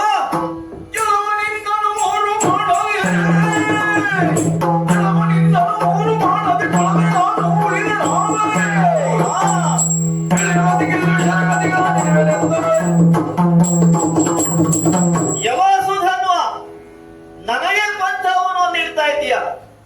ನನ್ನ ಪ್ರತಿಜ್ಞೆಯನ್ನ ಕೇಳು. ನಿನ್ನನ್ನ ಮೂರು ಬಾಣಗಳಿಂದ ಕೊಲ್ಲದೆ ನಾನು ಉಳಿದಂತಾದರೆ ಈ ಪ್ರಪಂಚದಲ್ಲಿ ಅತಿ ಪಾಪಿಗಳ ಗತಿ ನನಗೆ ಪ್ರಾಪ್ತವಾಗಲಿ. ಇಂಥ ಕೇಳಲು ಪಾರ್ಥ, ಇಂಥ ಕೇಳಲು ಪಾರ್ಥ, ನಿನ್ನ ಸುವಸ್ತ್ರ ಮೂರನ್ನು ಬಿಟ್ಟು ಹಾರಾಯ್. ಕಪ್ಪಲಿಸದರೆ ಕೃಷ್ಣರಾಯ ಭಕ್ತನಲ್ಲ. ಮೂವೇಳೆ ಅಲ್ಲಿಂದಲೂ ನೀನು ಅದನ್ನ ಮಾಡ್ತಲೇ ಬಂದದ್ದು. ಮೂರಕ್ಕೆ ಮುಕ್ತಾಯ, ಮೂರನೆಯದು ಮುಕ್ತಾಯ. ಮೂರಕ್ಕೆ ಅದು. ಹಾಗಿರುವಾಗ ಮೂರನ್ನ ಯಾಕೆ ನೀನು ಬಯಸ್ತೀಯೋ ನನಗೆ ಗೊತ್ತಿಲ್ಲ, ಇರಲಿ ಬಿಡು. ಆದರೆ ಪ್ರತಿಜ್ಞೆಯನ್ನಂತೂ ಮಾಡಿಯೇ ಬಿಟ್ಟೆ. ನನ್ನ ಮಾತನ್ನ ಕೇಳಿ ಪ್ರತಿಜ್ಞೆಯನ್ನ ಮಾಡಿದೆ. ನಾನು ಕೂಡ ಪ್ರತಿಜ್ಞೆಯನ್ನೇ ಮಾಡ್ತೇನೆ. ಮೂವೇಳೆ ಪ್ರಯೋಗಿಸಲ್ಪಟ್ಟಂತಹ ಬಾಣವನ್ನು ಒಂದು ಸಂದರ್ಭದಲ್ಲಿ ನನ್ನಿಂದ ಖಂಡಿಸಲಿಕ್ಕೆ ಆಗಲಿಲ್ಲ ಅಂತ ಆದರೆ ನಾನು ಕೃಷ್ಣನ ಭಕ್ತನೇ. ಅರ್ಜುನ ಎಡಚು ಬಿಟ್ಟಿಯಲ್ಲೋ. ಮತವರಿಯದು ಪ್ರವೇಶಿ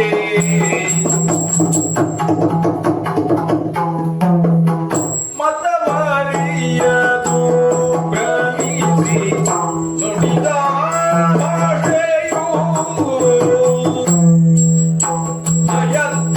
ಅಯತ್ಯತನಾತತೆ ಬಂದೊದಗಿತಲ್ಲ.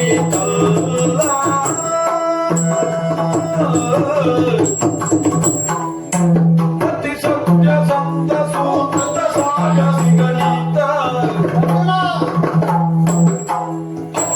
ಸತ್ಯ ಸಂತಸು ನೃತ ಸಾಗಸಿಗನೀತ ಅತಿ ಸುವಡದಾರಿಗಳ ಬಲ್ಲ ಸುವಡದಾರಿಗಳ ಬಲ್ಲ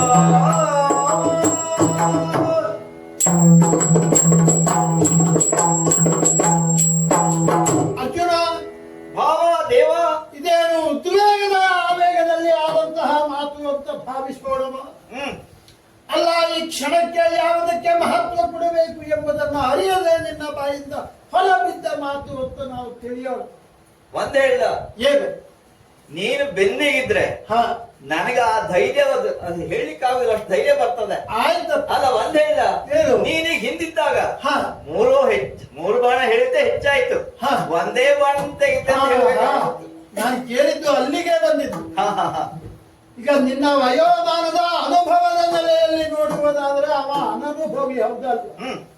ನಿನಗೊಂದು ವಿಶೇಷವಾದಂತಹ ಅನುಭವದ ಹಿನ್ನೆಲೆಯೂ ಇರ್ತದೆ. ಮತ್ತೆ ಈ ಪರಿಸ್ಥಿತಿ ಹೇಗೆ ಏನು ಎನ್ನುವುದನ್ನ ತಿಳಿದು ವರ್ತಿಸಬೇಕಾದ ಹೊಣೆಗಾರಿಕೆ ಇತ್ತು. ಕೇವಲ ಈ ರಣಭೂಮಿಯಲ್ಲಿ ನೀನು ಹೋರಾಟವನ್ನು ಮಾಡಿ ಗೆಲ್ಲುವುದು ಅಷ್ಟೇ ಅಲ್ಲ, ನಿನ್ನನ್ನ ಕಳುಹಿಸಿಕೊಟ್ಟಂತಹ ಯಾಗಭೂಮಿ ಒಂದು ಇದೆಯಲ್ಲ, ನಿನ್ನ ಅಣ್ಣನೇ ಅಲ್ಲಿ ಯಜ್ಞ ದೀಕ್ಷಿತನಾಗಿದ್ದಾನೆ. ನಿನ್ನ ಮೇಲೆ ಎಷ್ಟು ಮಹತ್ವಪೂರ್ಣವಾದ ಸಂಗತಿಗಳು ನಿನ್ನ ತಲೆಯ ಮೇಲೆಯೇ ಉಂಟು. ನೀನು ಅದನ್ನೆಲ್ಲ ಸಾಧಿಸಬೇಕಾದವಾಗ ಆಲೋಚನೆ ಮಾಡುವಲ್ಲಿ ತಿಲ ಮಾತ್ರದಷ್ಟು ತಪ್ಪಿತು ಅಂತಾದ್ರೆ ಇಷ್ಟು ದೊಡ್ಡ ಅನರ್ಥ ಆಗುತ್ತದೆ. ನಿನಗೆ ಅನುಭವದ ಹಿನ್ನೆಲೆ ಹೇಳಿದ್ದು ಅಂದರೆ ಈ ಅನೇಕ ಸಂದರ್ಭದಲ್ಲಿ ಪ್ರಾಣೋತ್ಕ್ರಮಣ ಸ್ಥಿತಿಗೆ ನೀನು ಹೋಗಿದ್ದೆ, ಹೌದಾ? ಅಂದ್ರೆ ಪ್ರಾಣದ ಮಹತ್ವ ಏನು ಅನ್ನೋದು ಆಮೇಲೆ ನಿನಗೆ ತಿಳಿದಿದೆ. ಒಂದ್ ವಿಷಯ ಹೇಳಿದ, ಹಾ, ಒಂದು ಅಂತರಂಗದ ವಿಷಯ ಹೇಳು. ನಮ್ಮ ಒಂದು ವಿಶ್ವಾಸ ನಿನ್ನ ಮೇಲೆ. ಯಾಕೆ? ಹಾ, ನಮ್ಮ ಪ್ರಾಣ ಹೈ ಪಾಂಡವ ನೀನ್ ಹೇಳ್ಬಿಟ್ಟಿದ್ದೀಯ. ನಾ- ನಮ್ಮ ಪ್ರಾಣದ ನಮ್ ಭಯ ಇಲ್ಲ. ಸರಿ, ನಿನ್ನ ಪ್ರಾಣದ ಬಗ್ಗೆ ಭಯ ಇಲ್ಲ. ಆದ್ರೆ ಮೇಲಿರುವ ಮುಖ್ಯ ಪ್ರಾಣನೂ ಇಲ್ಲಿ ಕಂಗೆಟ್ಟು ಬಸವಳಿಯುವ ಸ್ಥಿತಿ ಬಂದಾವಾಗ ಆಲೋಚನೆಯನ್ನ ಮಾಡಬೇಕು. ನಿನ್ನ ಆಜ್ಞೆ ಪಾಲಿಸ್ತಾನೆ ಆ ಮುಖ್ಯ ಪ್ರಾಣ ಅರ್ಜುನ. ಅದಕ್ಕೆ ಹೇಳಿ, ಆವಾಗ ನೀನು ಏನಂದೆ ಹೇಳು? ನಿನ್ನನ್ನೇ ನಂಬಿ ನಾನು ಬಂದವನು, ನಮ್ಮನ್ನ ಕಾಯಬೇಕು, ಹೌದು. ಇಲ್ಲಿ ನೋಡು ನನ್ನ ಸ್ಥಿತಿ ಅಂತ ಹೇಳಿದೆ. ಅದಕ್ಕೆ ಮತ್ತೆ ಹೇಳೋ ಮಾತಿಲ್ಲ. ಹೌದಾ? ಈಗ ಬಂದ ಮೇಲೆ ರಥದ ಮುಂದೆ ನಾನು ಕುಳಿತದ್ದು ಹೌದು. ಹಾಗಿರುವಾಗ ನಿನ್ನ ಸಮ್ಮುಖದಲ್ಲಿಯೇ ಬಂದು ಬರುವ ಮೊದಲು ಏನು ಕೇಳಬೇಕ? ನಾವಿಬ್ಬರು ಬೇರೆ ಬೇರೆ ಇದ್ದವು. ಬಂದ ಮೇಲೆ ಒಂದಾಗಿತ್ತು ಇಲ್ಲಿಯವರೆಗೆ. ಯಾಕಂದ್ರೆ ನೀನು ಕಳೆದದ್ದು ಕಡಿಮೆ ಅಲ್ಲ. ಇಡೀ ನಿನ್ನ ಹಸ್ತಿನಾವತಿಯ ಮೂಲವರ ಚತುರಂಗ ಸೇನೆ ಬಸವಳದು ಬಿದ್ದಿದೆ. ನಮ್ಮ ಯಾದವ ಸೈನ್ಯ ಪ್ರದ್ಯುಮ್ನ ನೇತೃತ್ವ ದೇವಸೇನೆ ಅಂತಲ್ವ ನೀನು ಹೋಗಿದ್ದು, ಅದು ಇಲ್ಲಿ ಕಳಚಿ ಬಿದ್ದಿದೆ. ಅರ್ಥ, ನಿನ್ನ ಭುಜದಲ್ಲಿ ಕಾಣುತ್ತಿರುವಂತಹ ಅಕ್ಷಯ ತೂಣೀರ ಈಗ ಗಟ್ಟಿಯಾಗಿ ನಿಲ್ಲುವ ಸ್ಥಿತಿಯಲ್ಲೂ ಇಲ್ಲ. ಕೈಯಲ್ಲಿ ಆಯುಧವನ್ನ ಹಿಡಿಯಬೇಕು, ಇಡೀ ನಿನ್ನ ಶರೀರ ತತ್ತರಿಸುತ್ತಿದೆ. ನಿನಗೆ ಈ ಅನುಭವ ಹಿಂದೆ ಮೊದಲು ಅಂತಲ್ಲ. ಈ ಕೆಲವು ಸಾರಿ ಉದ್ವೇಗದಲ್ಲೇ ನೀನು ಮಾತನಾಡಿಬಿಡ್ತೀಯ. ಯಾಕೆ? ನಿನಗೆ ನಿನ್ನ ಪ್ರಾಣ ನೋಡ್ಲಿಕ್ಕೆ ಬೇರೆಯವರಿದ್ದಾರೆ ಎಂಬ ಧೈರ್ಯ. ಒಂದ್ ವಿಷಯ ಹೇಳಿದ, ಆದ್ರೆ ಬೇರೆಯವರ ಪ್ರಾಣದ ಪರಿಸ್ಥಿತಿ ನೀನು ಸ್ವಲ್ಪ ಆಲೋಚನೆಯನ್ನ ಮಾಡಿದ. ಒಂದ್ ವಿಚಾರ ಹೇಳಿದ, ಏನು? ಈ ಕೆಲವು ಹಳ್ಳಿಯಲ್ಲಿ ಕೆಲವು ಹಬ್ಬಗಳಿರ್ತವೆ, ಮೈಮೇಲೆ ಬರ್ತದೆ ಒಬ್ಬರಿಗೆ. ಅವ್ರು ಹೆಚ್ಚು ಬರೋದು ಯಾವಾಗ ಗೊತ್ತಾ? ಅವ್ರು ಹಿಡಿಲಿಕ್ಕೆ ಜನ ಇದ್ದಾಗ.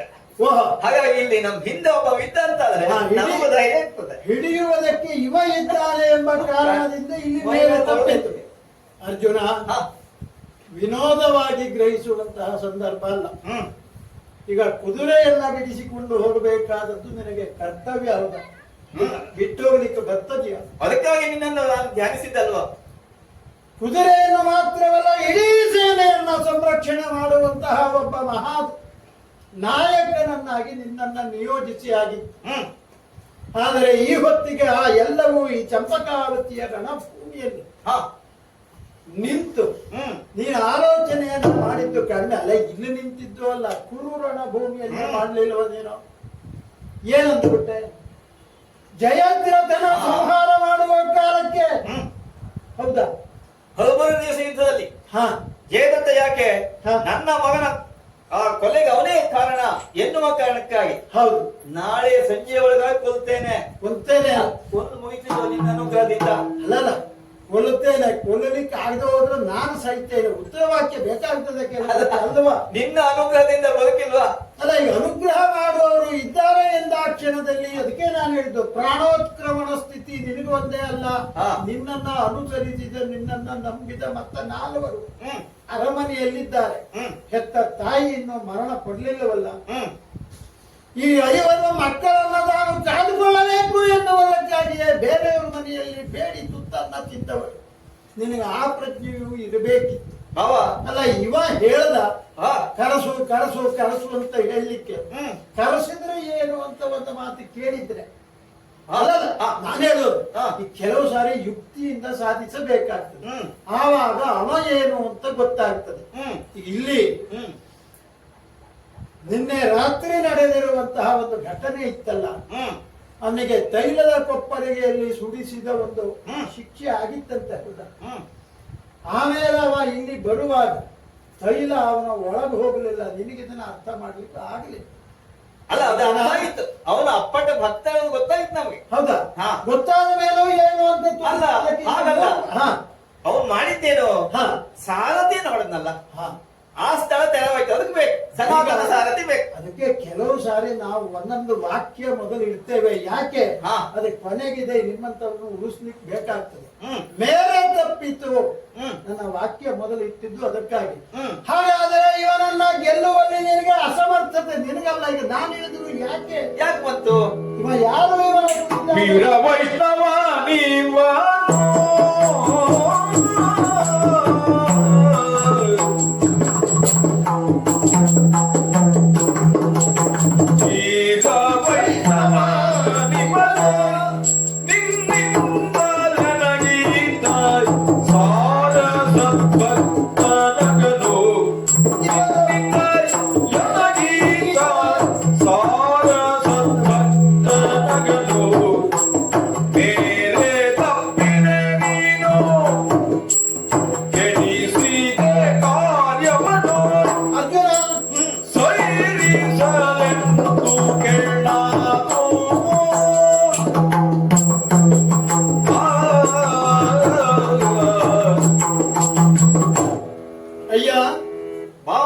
ರಣಭೂಮಿಯಲ್ಲಿ ಇವರಿಗೆ ನಿನಗಾದ ಪರಿಣಾಮದ ಮೇಲೆ ಇವನ ಮಹತ್ವ ಏನಿತ್ತು ನೀನು ತಿಳಿದುಕೊಳ್ಳುವಲ್ಲಿ ಕಡಿಮೆ ಆಯಿತು. ಕೇವಲ ಅವ ಹುಡುಗುತನದಿಂದ ಮಾತನಾಡುತ್ತಿದ್ದಾನೆ ಎನ್ನುವುದಕ್ಕೆ ಮಹತ್ವವನ್ನು ಕೊಟ್ಟು ಇವನ ಅಂತರಂಗಕ್ಕೆ ಇಳಿದು ಒಳಕ್ಕೆ ಶೋಧಿಸುವ ಮನಸ್ಸು ನೀನು ಮಾಡದೆ ಹೋದದ್ದು ನಿನ್ನ ಇಷ್ಟೊಂದು ಸೋಲಿಗೆ ಕಾರಣವಾಯಿತು. ಈಗ ನಾನು ಆಲೋಚನೆ ಮಾಡುವಂತೆ ಆಯಿತು. ಹೇಗೆ ಭಕ್ತಿಯ ಪರಾಕಾಷ್ಠತೆಯಲ್ಲಿ ಎಷ್ಟು ಎತ್ತರವನ್ನ ಏರಿದವನು ಎಂಬ ಸಂಗತಿ ನಿನಗೆ ವರ್ತಮಾನದಲ್ಲಿ ಸಿಕ್ಕಿದೆ ಅಂತಾಯ್ತು. ಅದಕ್ಕೆ ಹೇಳಿದ್ದು ವೀರ ವೈಷ್ಣವ ಈತ. ವೈಷ್ಣವ, ವೀರ ವೈಷ್ಣವ ಅಂದ್ರೆ ನಾನೇನು ವೀರಶೈವನ ಅಲ್ಲ, ನಾನು ವೈಷ್ಣವನೇ. ಹಾಗಲ್ಲ, ಮಾಸದಲ್ಲಿ ಬರುವಂತಹ 2 ಏಕಾದಶಿಯನ್ನ ದಶಮಿಯ ಒಂದೇ ಊಟದಲ್ಲಿ ಇದ್ದು ಏಕಾದಶಿಯಲ್ಲಿ ಉಪವಾಸ ಮಾಡಿ ದ್ವಾದಶಿಯ ಉದಯದಲ್ಲಿ ಪಾರಣೆಯನ್ನ ಮಾಡುತ್ತಾ ಬಂದ ಇವ ಅಲ್ಲ, ಇವನ ಪರಂಪರೆ, ಇವನ ಅಪ್ಪನೂ ಅದನ್ನ ತಂದವನೇ. ಹಾಗಾದರೆ ಅಂತಹ ಏಕಾದಶಿ ವ್ರತಸ್ಥದ ಮಹಿಮೆ ಅದು ಏನು ಅಂತ ನಿನಗೆ ಈಗ ಹೇಳಬೇಕಾಗಿದ್ದಿಲ್ಲ. ರುಕ್ಮಾಂಗದನ್ನು ನೆನಪು ಮಾಡಿಕೊಂಡ್ರು ಸಾಕು. ಅದರ ಪರಿಣಾಮ ಏನೆಲ್ಲ ಆಗಿತ್ತು ಅನ್ನುವುದರ ಮೇಲೆ ಅದರ ಮಹತ್ವ. ಅಧಿಕ ಸಾಹಸವಂತ ಇವನ ವಯಸ್ಸಿಗೆ ಇವನು ಸಾಧಿಸಿದ್ದೆಷ್ಟು. ಇವ ಮದುವೆಯಾದ ಕೆಲವೇ ದಿವಸದಲ್ಲಿ ನನಗೆ ಜೀವನ ಸಾಕು, ಮೋಕ್ಷ ಬೇಕು ಅಂತ ಬಯಸಿದವನು ಈತ ಕೇಳಿದ್ದ. ಆದರೆ ಹೆತ್ತ ತಂದೆ ತಾಯಿಗಳಿದ್ದಾರೆ, ಮಾಡಬೇಕಾದ ಕರ್ತವ್ಯ ನಿನಗುಂಟು, ನಿನ್ನಿಂದ ಆಗಬೇಕಾದದ್ದು ಅನೇಕ ಉಂಟು.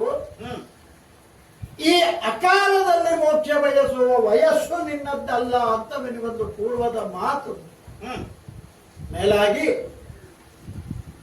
ನಿನ್ನನ್ನೇ ಎದುರಿಸಿ ನಿಲ್ಲುವ ಮಟ್ಟಕ್ಕೆ ಬಂದ ಎಲ್ಲಿವರೆಗೆ ಬಂದ ನೋಡು. ನಿನ್ನ ಮಹಾರಥಿತನವನ್ನ ಪ್ರಶ್ನೆ ಮಾಡದ. ಹೌದಾ? ನಿನ್ನ ಇಲ್ಲಿಯವರೆಗೆ ಆಚಾರ್ಯ ದ್ರೋಣರಿಂದ ಸಾಧಿಸಿದ ವಿದ್ಯೆ ಯಾವುದು? ಒಂದು ಸಂದರ್ಭ ನಿನ್ನ ರಥ ಕುದುರೆಗಳಿಗೆ ಏನಾದರೂ ವ್ಯತ್ಯಾಸ ನ್ಯೂನತೆ ಬರ್ತದೆ ಅಂತಾದ್ರೆ ನೀನೇ ನಿನ್ನ ರಥವನ್ನು ನಡೆಸಿಕೊಂಡು ಪ್ರತಿಯೋಧನನ್ನ ಗೆಲ್ಲುತ್ತಾ ನಿನ್ನ ಇಡೀ ಸೇನೆಯನ್ನ ಸಂರಕ್ಷಣೆ ಮಾಡುವಲ್ಲಿಗೆ ಅನುಗ್ರಹ ನಮಗುಂಟು. ನಿನಗಿತ್ತು. ಆದ್ರೆ ಇವತ್ತು ನಿನ್ನ ಕಣ್ಣು ಮುಂದೆ ನೀನು ಏನೂ ಮಾಡ್ಲಿಕ್ಕಾಗದೆ ನಿನ್ನ ಸಾರಥಿಯನ್ನ ಕಳ್ಕೊಂಡೆ ಅಂತಂದ್ರೆ ನಿನ್ನ ಮಹಾರಥಿತನ ಅನ್ನುವುದು ಎಲ್ಲಿ ಉಳಿದೋಯ್ತ? ಅಲ್ಲ, ಅವರಲ್ಲಿ ಮತ್ತೆ ವಿಶೇಷತೆ ಏನುಂಟು? ಹ, ಏಕಪತ್ನಿ ವ್ರತಸ್ಥ. ನೀನು ಯೋಚನೆ ಮಾಡ್ಬೇಕಾಗಿತ್ತು ದೇವ್ರೆ. ಹ. ಇದು ಅಂದ್ರಲ್ಲಿ ನಮ್ಗೆ ಸ್ವಲ್ಪ ಕಡಿಮೆ. ಹೌದು, ಅಲ್ಲ ನಾವು ಅಲ್ಲ ಒಂದ್ ವಿಚಾರ ಹೇಳ. ಹ ನಮ್ಮ ದೇವರಿಗೆ 16,000 ಹೆಂಡತಿರುವಾಗ ಅವನು ಭಾವನಾದ ನನಗೆ ಕೊನೆಯ 8 ಅರ್ಧ 4 ಬೇಡವಾ? ಅಲ್ಲ ಭಾವ ಅಂತ ಕುತ್ಕೊಳ್ಲಿಕ್ಕೆ ಅದು 4 ಬೇಕಾಗಿದ್ದದಪ್ಪ. ಹಾಗಾಗಿ ನಿನಗೆ ತಿರುಗಾಟಕ್ಕೆ ಹೋಗಿದ್ದನ್ನ ಪರಿವರ್ತಿಸಿ ನಾವು ಮದುವೆ ಮಾಡಲಿಲ್ವ? ಸುಭದ್ರಾ ಕಲ್ಯಾಣ ಆಗಿದ್ದು ಅಲ್ಲ, ಮಾಡಬೇಕಾಗ್ತದೆ. ಏಕಪತ್ನಿ ಅಂತ ನಮಗದಿಲ್ಲ ಇಲ್ವಾ? ಪಿತೃವಾಕ್ಯ ಪರಿಪಾಲಕ. ಒಂದ್ ವಿಚಾರ ಹೇಳ. ಆ ಒಂದು ಹೊಗಳಿಕೆ ನನಗೆ ಮೊದಲೇ ಬರ್ತಿತ್ತು.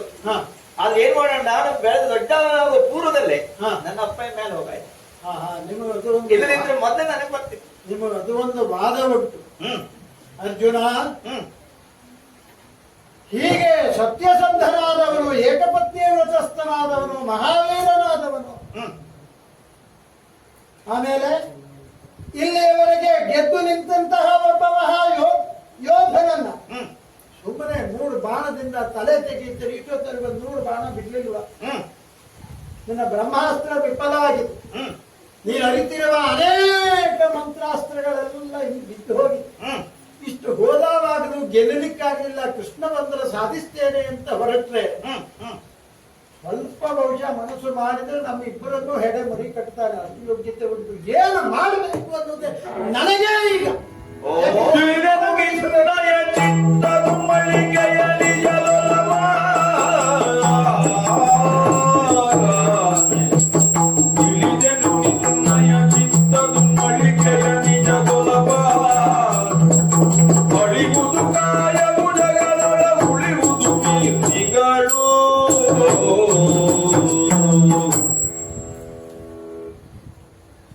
ಈವರೆಗಿನ ಸಂಭಾಷಣೆಯನ್ನ ನಾನು ಕೇಳಿದೆ. ಕೇಳಿದಾಗ ನನ್ನ ನಿಲುವಿಗೆ ಬಂದದ್ದು ಏನು? ಈ ದೇಹ ಅಂತೂ ಉಳಿಯುವುದಿಲ್ಲ, ಯಾರ ದೇಹವೂ ಉಳಿಯಲಿಕ್ಕಿಲ್ಲ. ಸಾವೆನ್ನುವುದು ಶಾಶ್ವತವಾದದ್ದು, ನಿಶ್ಚಿತವಾದದ್ದು ಎನ್ನುವುದು ಸ್ಪಷ್ಟವಾಗಿರುವ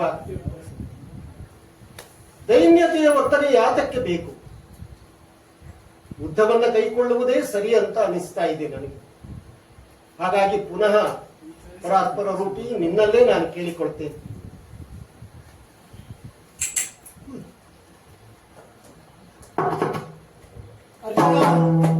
ಕೇಳಾಯ್ತಲ್ಲ, ಸ್ವಲ್ಪ ದಾರಿ ಸುಲಭ ಆಯ್ತು. ಹಾಗಿದ್ರೆ ಈಗ ನನ್ನ ಪ್ರತಿಜ್ಞೆಯಂತೆ ಗಾಂಡಿವ ಧನಸ್ಸಿಗೆ ಇದು ಮಹಾಸ್ತ್ರವನ್ನ ಹೂಡಿದ್ದಾರೆ. ಈಗ ಅದಕ್ಕೆ ಬೇಕಾಗಿ ನಾನು ನನ್ನ ತೋರ್ಬೆರಳನ್ನ ಒಂದು ಸಾರಿ ನೋಡ್ಬೇಕಾಯ್ತು. ಯಾಕೆ ಈ ಗಾಂಧಿಗೋ ಈ ಅಸ್ತ್ರವೋ ಸಾಕಾಗುತ್ತದೆ ಎನ್ನುವ ಭರವಸೆ ನನಗಿಲ್ಲ. ಅದಕ್ಕಾಗಿ ನನ್ನ ಗಳಿಕೆ ನಿಂದು ಬರುವುದಿಲ್ಲ, ನಿನ್ನಿಂದ ಬೇಕಾಗಿಲ್ಲ. ಹೌದೌದು, ನನಗೊಂದು ಖ್ಯಾತಿ ಉಂಟು. ಗೋವರ್ಧನಗಿರಿಯನ್ನ ಎತ್ತುವ ಮೂಲಕ ಗೋವುಗಳನ್ನ ಕಾಯ್ದ ಪುಣ್ಯ. ನೋಡ, ಒಂದು ಸ್ವಲ್ಪ ಆ ಬಾಣದ ಮೇಲೆ ಇಡ್ತೇನೆ ನೋಡುವ. ನನ್ನ ಪ್ರತಿಜ್ಞೆಯನ್ನು ನಾನು ಮಾಡಲೇಬೇಕಲ್ಲ. ಈಗ ವಸಿಷ್ಠರ ಮಡದಿಯಾಗಿರುವಂತಹ ಅರುಂಧತಿ, ಅವಳನ್ನ ಕತ್ತರಿಸದೆ ಕೃಷ್ಣರಾಯನ ಭಕ್ತನಲ್ಲೆಂದ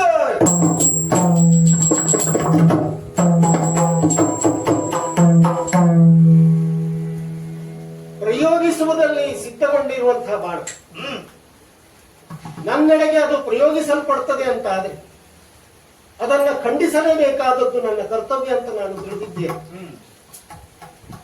ಆದರೆ ಪರಮ ಭಕ್ತಿಯನ್ನು ಹೊಂದಿರುವಂತಹ ಭಕ್ತರ ಸಾಲಿನಲ್ಲಿ ಸೇರಿರುವಂತಹ ನಾನು ಭಕ್ತಿಯ ವಿಶೇಷತೆಯ ಮೂಲಕ ದೇವರನ್ನ ನಾನು ನನ್ನತ್ತ ಆಕರ್ಷಿಸಿಕೊಂಡಿದ್ದೇನೆ. ಈ ಆಕರ್ಷಣೆಯ ಬಲ ಎನ್ನುವಂತಹದ್ದು ಇರುವವರೆಗೆ ನನಗೆ ಯಾವ ರೀತಿಯ ನ್ಯೂನತೆಯೂ ಕೂಡ ಆಗಲಿಕ್ಕಿಲ್ಲ. ಹಾಗಿದ್ರೆ ಕಿವಿಯವರೆಗೆ ಸೆಳೆದು ಬಿಡ್ತೇನೆ. ಒಂದು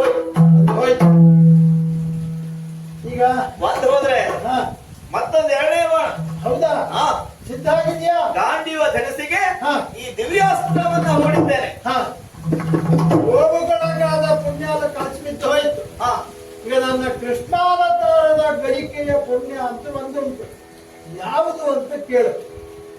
ನೀನೇ ಹೇಳಿದೆಯಲ್ಲ 16,000 ಸಂಖ್ಯೆ ಮತ್ತೆ ಮೇಲೆ 8 ಅಂತ.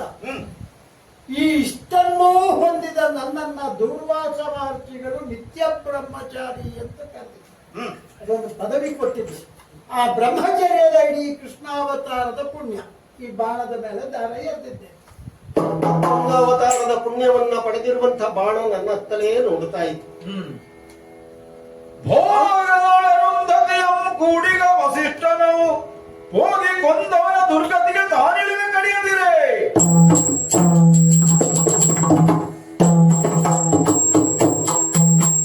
ಬ್ರಹ್ಮರ್ಷಿಗಳಾದಂತಹ ವಸಿಷ್ಠರು ತಮ್ಮ ಮಡದಿಯ ಜೊತೆಯಲ್ಲಿ ಇರುವಾಗ, ಸರಸ ಸಲ್ಲಾಪದಲ್ಲಿ ತೊಡಗಿಕೊಂಡಿರುವಾಗ ಹಿಂಗಡೆಯಿಂದ ಸಾಗಿ ಅವರ ಕೊರಳನ್ನ ಕಡಿದಾಗ ಯಾವ ಪಾಪ ಎನ್ನುವುದು ಅಂಟುತ್ತದೆ. ಈ ಶರವನ್ನ ನಾನು ಖಂಡಿಸಲಿಲ್ಲ ಅಂತ ಆದ್ರೆ ಆ ಪಾಪ ನನಗಾಗಿದ್ದು. ಈಗ ಸೆಳೆದಿದ್ದೇನೆ. ಸಂತು ತೆರೆದು ಶರಣು. ಸಂತು ಎರಡು ಶರವು ಉಳಿದು ಒಂದು ಶರದರಿರುವ ಕೊಲ್ಲುವೆ ಎಂದು ಬಂದ ಕಡೆಯ ಕೂಡಲಂದು ಬಿಟ್ಟನು. ಹಿಂದರ ಪಾಪನಾಗದಿಂದ ಸಭೆಯ ಕೊರೆಯದ ಪುಣ್ಯ ವೃಂದದ ತುಳ ಸಂಪಾದನೆಗೆ ಹೊಂದಿಸಿದ್ದಾನು.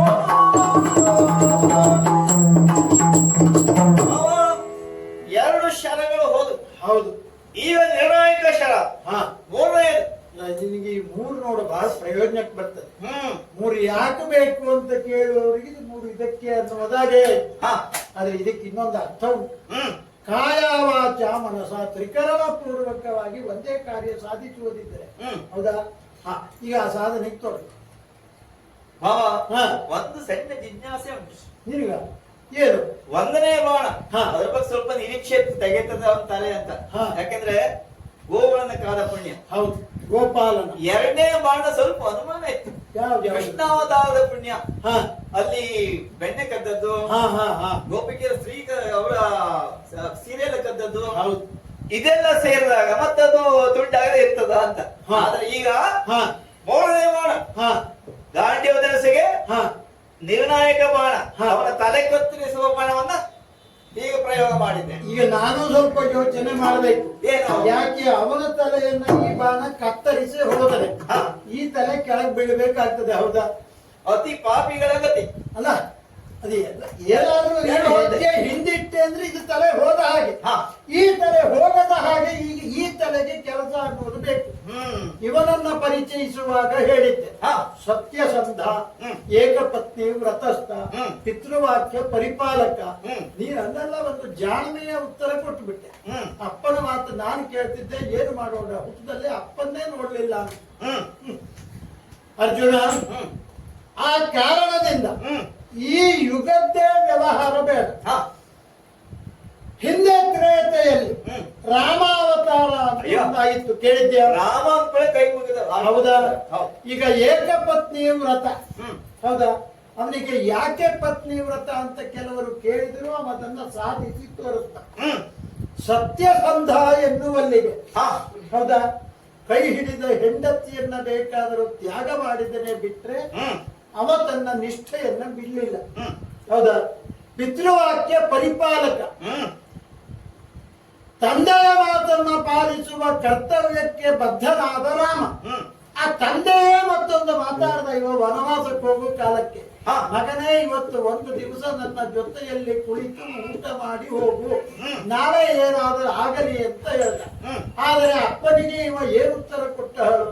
ನಿನ್ನ ಮೊದಲನೆಯ ಮಾತನ್ನ ಪಾಲಿಸ್ತೇನೆ, ಎರಡನೆಯ ಮಾತನ್ನ ಆಮೇಲೆ ಪೂರೈಸ್ತೇನೆ. ಹೌದಾ? ಅಲ್ಲಿ ಯಾವುದೇ ಜಾಣ್ಮೆಗೆ ಅವಕಾಶ ಇಲ್ಲ. ಆದ್ದರಿಂದ ಅದು ನಾನೀಗ ಕಲ್ಪಿಸಿಕೊಳ್ತೇನೆ. ಇವನ ಸತ್ಯಸಂಧತ್ವಕ್ಕೆ ಆ ಸತ್ಯಸಂಧತ್ವ, ಇವನ ಪಿತೃವಾಕ್ಯ ಪಾಲನೆ. ನಿನ್ನೆ ರಾತ್ರಿ ತೈಲದ ಕೊಪ್ಪರಿಗೆಯ ಪ್ರಕರಣ ಇತ್ತಲ್ಲ, ಅದಕ್ಕೆ ಸರಿಯಾಗಿ ಆ ಪಿತೃವಾಕ್ಯದ ಪಾಲನೆ. ಇವನ ಈ ಏಕಪತ್ನಿ ವ್ರತಸ್ಥ, ಅದಕ್ಕೆ ರಾಮನ ಏಕಪತ್ನಿ ವ್ರತವನ್ನ ನಾವು ಸ್ವಲ್ಪ ಸ್ಮರಿಸಿಕೊಂಡಿದ್ವಿ. ಅಯ್ಯ, ಈ ಕಾರಣದಿಂದ ಒಬ್ಬ ಸತ್ಯಸಂಧನ ಜೀವನದಲ್ಲಿ ಸಾಧಿಸಿದ ಆ ಎಲ್ಲ ಪ್ರಕೃತಿಗಳ ಪುಣ್ಯಾಂಶ ಅಂತ ಹೇಳಲ್ಪಟ್ಟಿದೆ. ಆದ್ದರಿಂದ ಅಲ್ವಾ ರಾಮನನ್ನ ದೇವರು ಅಂತ ಹೇಳಿದ್ದು. ಆ ದೇವ ತತ್ವವನ್ನ ನಿನ್ನ ಬಾಣದ ಮೇಲೆ ಆವಾಹಿಸ್ತೇನೆ, ನಿಲ್ಲು. ಇದು ಸಾಕಾಗದು ಅಂತ ಸ್ವಲ್ಪ ನನಗೆ ಅನುಮಾನ ಬರ್ತದೆ. ಯಾಕೆ ಆ ತರ ಹೋಗುವಾಗ ಇದು ಉಳಿಬೇಕಲ್ಲ, ಇದು ಉಳಿಯುವುದಕ್ಕೆ ಬೇಕಾಗಿ ನಿನ್ನ ನಾಲಿಗೆಯೂ ನಿಲ್ಲಬೇಕಲ್ಲ. ಅರ್ಜುನ ಆಡಿದ ಮಾತು ಪ್ರತಿಜ್ಞೆ ಪೂರೈಸಬೇಕು ಅಲ್ವಾ? ಆದ ಕಾರಣ ಈ ಬಾಣದ ತುದಿಯಲ್ಲಿ ಲಯಕರ್ತೃವಾದಂತಹ ಶಿವನನ್ನ ಅಲ್ಲಿ ಸ್ಥಾಪಿಸಿ, ಬಾಣದ ಮಧ್ಯದಲ್ಲಿ ಲೋಕಪಾಲನ ಕರ್ತೃ ಎನ್ನುವುದಾಗಿ ಕರೆಸಿಕೊಂಡ ಹರಿಯ ಅಂಶವನ್ನ ಇಟ್ಟು, ಈ ಬಾಣ ಸ್ಥಿರವಾಗಿ ಇಲ್ಲಿಂದ ಸಾಗಬೇಕಲ್ಲ. ಆ ಕಾರಣದಿಂದ ಅದರ ಆದಿಯಲ್ಲೇ ಸೃಷ್ಟಿಕರ್ತನಾದಂತಹ ಬ್ರಹ್ಮದೇವರು ಅವನನ್ನ ಆವಾಹಿಸಿ, ಇನ್ನೊಂದು ಸ್ವಲ್ಪ ಆವಾಹನೆಯ ಮಂತ್ರ ಇದೆ, ತಡೆ ಬಾಣವನ್ನ ಸಿದ್ಧಗೊಳಿಸಿದ್ದಾನೆ. ಪುಣ್ಯದ ಬಗೆಗೆ ನಾನು ಕೇಳಬೇಕಲ್ಲ ಈಗ. ಖಂಡವಿಲ್ಲದ ಪುಣ್ಯಪಥೋ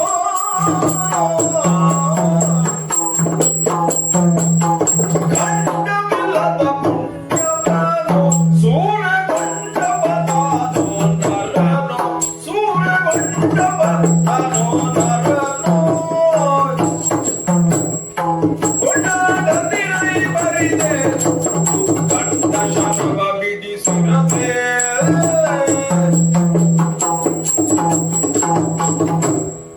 ಅನೇಕ ರೀತಿಯ ಜಿಜ್ಞಾಸೆಯಾದದ್ದನ್ನ ಈ ವೇಳೆಯಲ್ಲಿ ನಾನು ಕಂಡಿದ್ದೇನೆ, ಕೇಳಿದ್ದೇನೆ. ರಣರಂಗದಲ್ಲಿ ಉತ್ಸುಕರಾಗಿರುವಂತಹ ರಣಚೋದನಾ ಶಕ್ತಿಯನ್ನ ಹೊಂದಿರುವಂತಹ ವ್ಯಕ್ತಿಗಳು ಈ ರೀತಿಯಲ್ಲಿ ಜಿಜ್ಞಾಸೆಗೆ ಒಳಪಟ್ಟು ಚರ್ಚೆಯನ್ನ ಮಾಡಿದರು ಎನ್ನುವುದನ್ನು ಕಂಡಾಗ ಯಾಕೆ ನಾನು ನನ್ನ ಜಿಜ್ಞಾಸೆಯನ್ನು ವ್ಯಕ್ತಪಡಿಸಬಾರದು ಎನ್ನುವ ಭಾವದಲ್ಲಿ ನಾನಿದ್ದೆ. ಭವಿತವ್ಯದಲ್ಲಿಯೂ ವರ್ತಮಾನದಲ್ಲಿಯೂ ಭೂತದಲ್ಲಿಯೂ ಭಾವವನ್ನ ಭವಿಸಿಕೊಂಡಿರುವಂತಹ ವ್ಯಕ್ತಿಯಾಗಿರುವ ನಾನು ಭವಿತವ್ಯದ ಯೋಚನೆಯನ್ನು ಮಾಡಲಿಕ್ಕಿಲ್ಲ. ವರ್ತಮಾನ ಇನ್ನು ಕೆಲವೇ ಕ್ಷಣದಲ್ಲಿ ಕಳೆಯುವುದಿದೆ, ಅದು ಭೂತ ಆಗುವುದಿದೆ, ಭವಿಷ್ಯತ್ತು ಕಳೆದು ಹೋಗಿಬಿಟ್ಟಿದೆ. ಹಾಗಿರುವಾಗ ಈ ವರ್ತಮಾನದ ವರ್ತನಕ್ಕೆ ಸಂಬಂಧಪಟ್ಟು ಮೂರನೆಯ ಬಾಣಕ್ಕಾಗಿ ಹೇರಲ್ಪಟ್ಟಂತಹ ಪುಣ್ಯ, ಇದೇ ಪದವನ್ನೇ ನಾನು ಬಳಸಿದರೆ ಸರಿಯಾದೀತು ಎನ್ನುವುದನ್ನು ಯೋಚನೆ ಮಾಡ್ತಾ ಇದ್ದೇನೆ. ಲಯಕರ್ತನೋ ತತ್ವನಿಷ್ಠನೋ, ಹಾಗೆಯೇ ಇನ್ನೊಂದು ಕಡೆಯಲ್ಲಿ ಸೃಷ್ಟಿಕರ್ತನು. ತ್ರೇತೆಯ ಪುಣ್ಯದ ಸಮಗ್ರತೆಯು ಕೊನೆಯ ಬಾಣದಲ್ಲಿ ಸೇರಿರಬಹುದು. ಮೊದಲಿನ 2 ಬಾಣಗಳನ್ನು ನಾನು ಖಂಡಿಸಿದ್ದೇನೆ. ಗೋವರ್ಧನಗಿರಿಯನ್ನ ಎತ್ತಿ ಹಿಡಿದ ಒಂದು ಬಾಣ, ಮತ್ತೊಂದು ಬಾಣದಲ್ಲಿ ಕೃಷ್ಣಾವತಾರದ ಸಂಪೂರ್ಣ ಪುಣ್ಯ ಬಲ ಎನ್ನುವಂಥದ್ದು, ಅದು ಪುಣ್ಯಾಂಶ ಅಂತ ಆಡಿಕೊಂಡಿದ್ದಾನೆ ದೇವರ ದೇವ. ಹಾಗಿದ್ರೆ ಮೂರನೆಯ ಬಾಣಕ್ಕೆ ಸಂಬಂಧಪಟ್ಟದ್ದು ಅಂತ ನಾನು ಹೇಳಲಿಕ್ಕಿಲ್ಲ. ಕಳೆದ 2 ಬಾಣಗಳನ್ನು ನಾನು ಖಂಡಿಸಿದ್ದೇನೆ ಅಂತಾದರೆ ಆ ಪುಣ್ಯ ಎಲ್ಲಿ ಹೋಯಿತು ಎನ್ನುವಂಥ. ಪುಣ್ಯವನ್ನ ಖಂಡ ಅಂತ ಹೇಳಲಿಕ್ಕಿಲ್ಲ, ಅದು ಅಖಂಡ ಅಂತ ಹೇಳ್ತಾರೆ. ಅಖಂಡವಾದಂತಹ ಪುಣ್ಯ ಖಂಡಿತವಾಗಿ ಎಲ್ಲಿ ಹೋಯಿತು, ನನ್ನತ್ತಲೇ ಬಂದು ಸೇರಿತು ಅಂತ ಆದರೆ, ಪುಣ್ಯ ನನ್ನಲ್ಲೇ ಸೇರಿತು ಅಂತ ಆದರೆ ಈ ಬಾಣವು ಅಷ್ಟಕ್ಕಷ್ಟೇ ಆಗಿಬಿಡುತ್ತದೆ.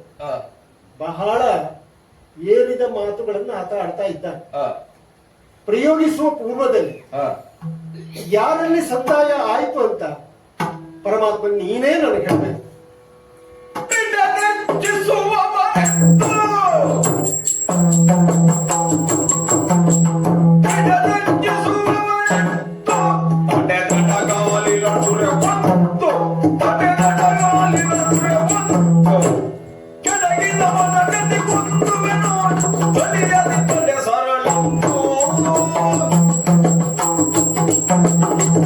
ಪ್ರತಿಜ್ಞೆಯನ್ನ ಮಾಡದೇ ಇರ್ಲಿಕ್ಕಾಗದು.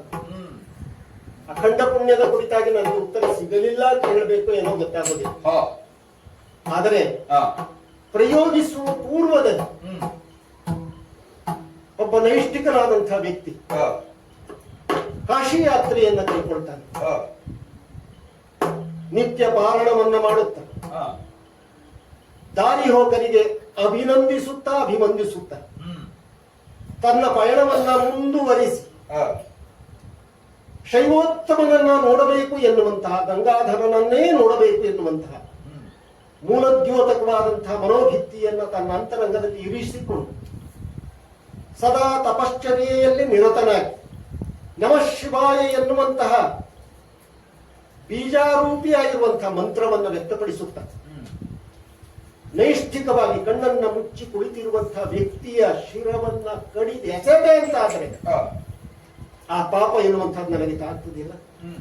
ಹಾಗಾಗಿ ಆ ಪಾಪಿ ನಾನು ಆಗುತ್ತೇನೆ ಅಂತಿದ್ರಿ ಬಾಣವನ್ನು ನನ್ನಿಂದ ಖಂಡಿಸಲಿಕ್ಕೆ ಸಾಧ್ಯ ಆಗಬಾರ್ದು. ದೇವ ಅರ್ಜುನ, ಈಗ ಈ ಬಾಣ ಪ್ರಯೋಗ ಮಾಡುವಂತಾದ್ರೆ ಅತ್ಯಂತ ಭಾರ ಆಗ್ತಾ ಉಂಟು. ನನಗೆ ಗೊತ್ತಾಗ್ತದೆ, ನೀನು ತೊನೆದಾಡುವುದನ್ನ ಕಂಡಾವಾಗ, ಯಾಕಂದ್ರೆ ತ್ರಿಮೂರ್ತಿಗಳ ಶಕ್ತಿ, ರಾಮಾವತಾರದ ಶಕ್ತಿ ಎಲ್ಲ ಉಂಟಲ್ಲ, ಇಷ್ಟರ ಮೇಲೆ ಅವನೊಂದು ಪ್ರಶ್ನೆಯೂ ಶಕ್ತಿಯಾಗಿ ನಿಂತಿದೆ. ಈಗ ಅವನಿಗೆ ಉತ್ತರ ಅಂತಲ್ಲ, ಲೋಕದ ಮುಂದೆ ಇದೊಂದು ಪ್ರಶ್ನೆಯಾಗಿ ನಿಲ್ಲಬಾರದಲ್ಲ ಎಂಬುದಕ್ಕೆ. ಈಗ ಪ್ರಾಪಂಚಿಕವಾದಂತಹ ಜೀವನ ಧರ್ಮವನ್ನ ಬಿಟ್ಟು ಅಲೌಕಿಕವಾದದ್ದನ್ನ ಯಾವುದು ಪಡೆಯಬೇಕು ಅಂತ ಸಾಧಿಸ ಹೊರಟು ಅದರಲ್ಲಿ ಸಾಕಷ್ಟು ಹೆಜ್ಜೆ ಮುಂದೆ ಹೋದವನಿಗೆ ಮತ್ತೆ ಹಿಂತಿರುಗ ಪ್ರಪಂಚದತ್ತ ಬರ್ತಾನೆ ಅಂತಾದರೆ ಈ ಪಾಪ ಪುಣ್ಯ ಅನ್ನುವುದು ಸುಕೃತ ಮತ್ತು ದುಷ್ಕೃತ ಅಂತ ಕರೆಸಿಕೊಳ್ತದೆ. ಅದು ಅನುಭವಕ್ಕೆ ಬರುವಂತಹದ್ದೇ ಬಿಟ್ರೆ ಅದನ್ನ ಯಾವುದೇ ದೃಶ್ಯದ ಮೂಲಕವಾಗಿ ಪಾಪದ ಕುರಿತಾಗಿ ಪುಣ್ಯದ ಫಲದ ಕುರಿತಾಗಿ ಹೇಳಲಿಕ್ಕೆ ಬರುವುದಿಲ್ಲ. ಈಗ ಒಬ್ಬ ಸಜ್ಜನರಾದಂತಹ ಮನುಷ್ಯ ಮಹಾರೋಗಕ್ಕೆ ಒಳಗಾಗುತ್ತಾನೆ ಎಂತಾದರೆ ಈ ಕಾಲದಲ್ಲಿ ಅವನ ಸದೃಢತೆಯೋ ಆರೋಗ್ಯವೋ ಕೆಟ್ಟಿದ್ದು ಕಾರಣ ಅಂತಲ್ಲ, ಅದೆಲ್ಲವೂ ಸರಿಯಾಗಿ ಇದ್ದರೂ ಈ ಪೂರ್ವ ಜನ್ಮದಲ್ಲಿ ಆದಂತಹ ಯಾವುದೋ ಒಂದು ಘಟನೆಯೋ ಅಥವಾ ದುಷ್ಕರ್ಮದ ಫಲವೋ ಇನ್ನೂ ಒಂದು ಯಾವುದರಿಂದಲೂ ಬಿಡುಗಡೆಯನ್ನ ಹೊಂದದೇ ಇರುವಂತಹ ಒಂದು ಮಹಾರೋಗಕ್ಕೆ ಕಾರಣವಾದದ್ದು ಒಂದು ತನಗೆ ಮುಕ್ತಿಯನ್ನ ಬಯಸಿ ಒಬ್ಬ ಸಜ್ಜನನನ್ನ ಆಶ್ರಯಿಸುತ್ತಿದೆ. ಪೂರ್ವ ಸೂರಿಗಳು ಆಡಿದ ಮಾತನ್ನ ನಾನು ಕೇಳಿದ್ದು. ಹಾಗಾಗಿ ಪಾಪ ಮತ್ತು ಪುಣ್ಯ ಅವರ ಕರ್ಮಕ್ಕೆ ಅನುಸಾರವಾಗಿ ಬರುವಂತಹದ್ದೇ ಬಿಟ್ರೆ ನಿನ್ನೆ ರಾತ್ರಿಯೇ ಈ ಲೋಕವನ್ನ ಬಿಟ್ಟವರು.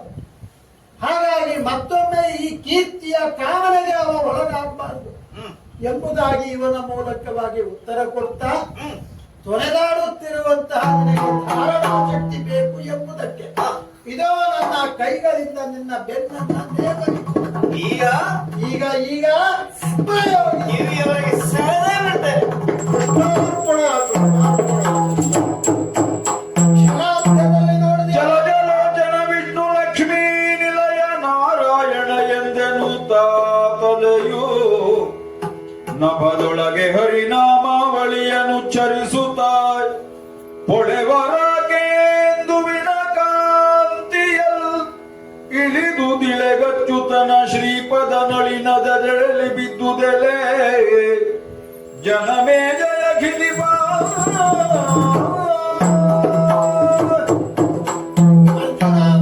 ದೇವ ಘಟನೆಯ ಅರಿವು ನಿನಗಾಯಿತಲ್ಲ. ಹೌದು. ಬ್ರಹ್ಮಾಸ್ತ್ರವೇ ವಿಫಲ ಆದ ಮೇಲೆ ಹಾ ನಿನ್ನ ಬತ್ತಳಿಕೆಯ ಸಾಮಾನ್ಯ ಶಸ್ತ್ರವನ್ನ ಮಹಾಸ್ತ್ರವನ್ನಾಗಿ ಮಾಡಬೇಕಾಯಿತು. ತ್ರಿಮೂರ್ತಿಗಳ ಶಕ್ತಿ ಅದಕ್ಕೆ ದಾರಿ ಎರೆದದ್ದು ಹಾಗೆ. ಬ್ರಹ್ಮಾಸ್ತ್ರವನ್ನ ವಿಫಲಗೊಳಿಸಿದಂತಹ ಮಾಡಿದ ಪ್ರತಿಜ್ಞೆ ಯಾವುದು? ನಿನ್ನ ಮೂರೂ ಬಾಣವನ್ನ ಮಾರ್ಗ ಮಧ್ಯದಲ್ಲಿ ಕತ್ತರಿಸುತ್ತೇವೆ. ನಾವು ಕತ್ತರಿಸದೆ ಹೋದರೆ ತನ್ನ ತಾಯಿ ಹೆತ್ತ ಮಗ ಅಲ್ಲ ಅಂತ ಹೇಳಿಲ್ಲ, ಕೃಷ್ಣ ಸ್ವಾಮಿಯ ಭಕ್ತ ಅಲ್ಲ ಅಂತ ಹೇಳಿದ. ಇಲ್ಲಿಗೆ ದೇವಭಾವ ಅನ್ನುವುದು ಬಂದು ಹೋದ ಮೇಲೆ ದೇವರು ಹೌದಾ? ಹಾಗಾಗಿ ಆ ಲಯಕರ್ತೃವಾದಂತಹ ಶಿವ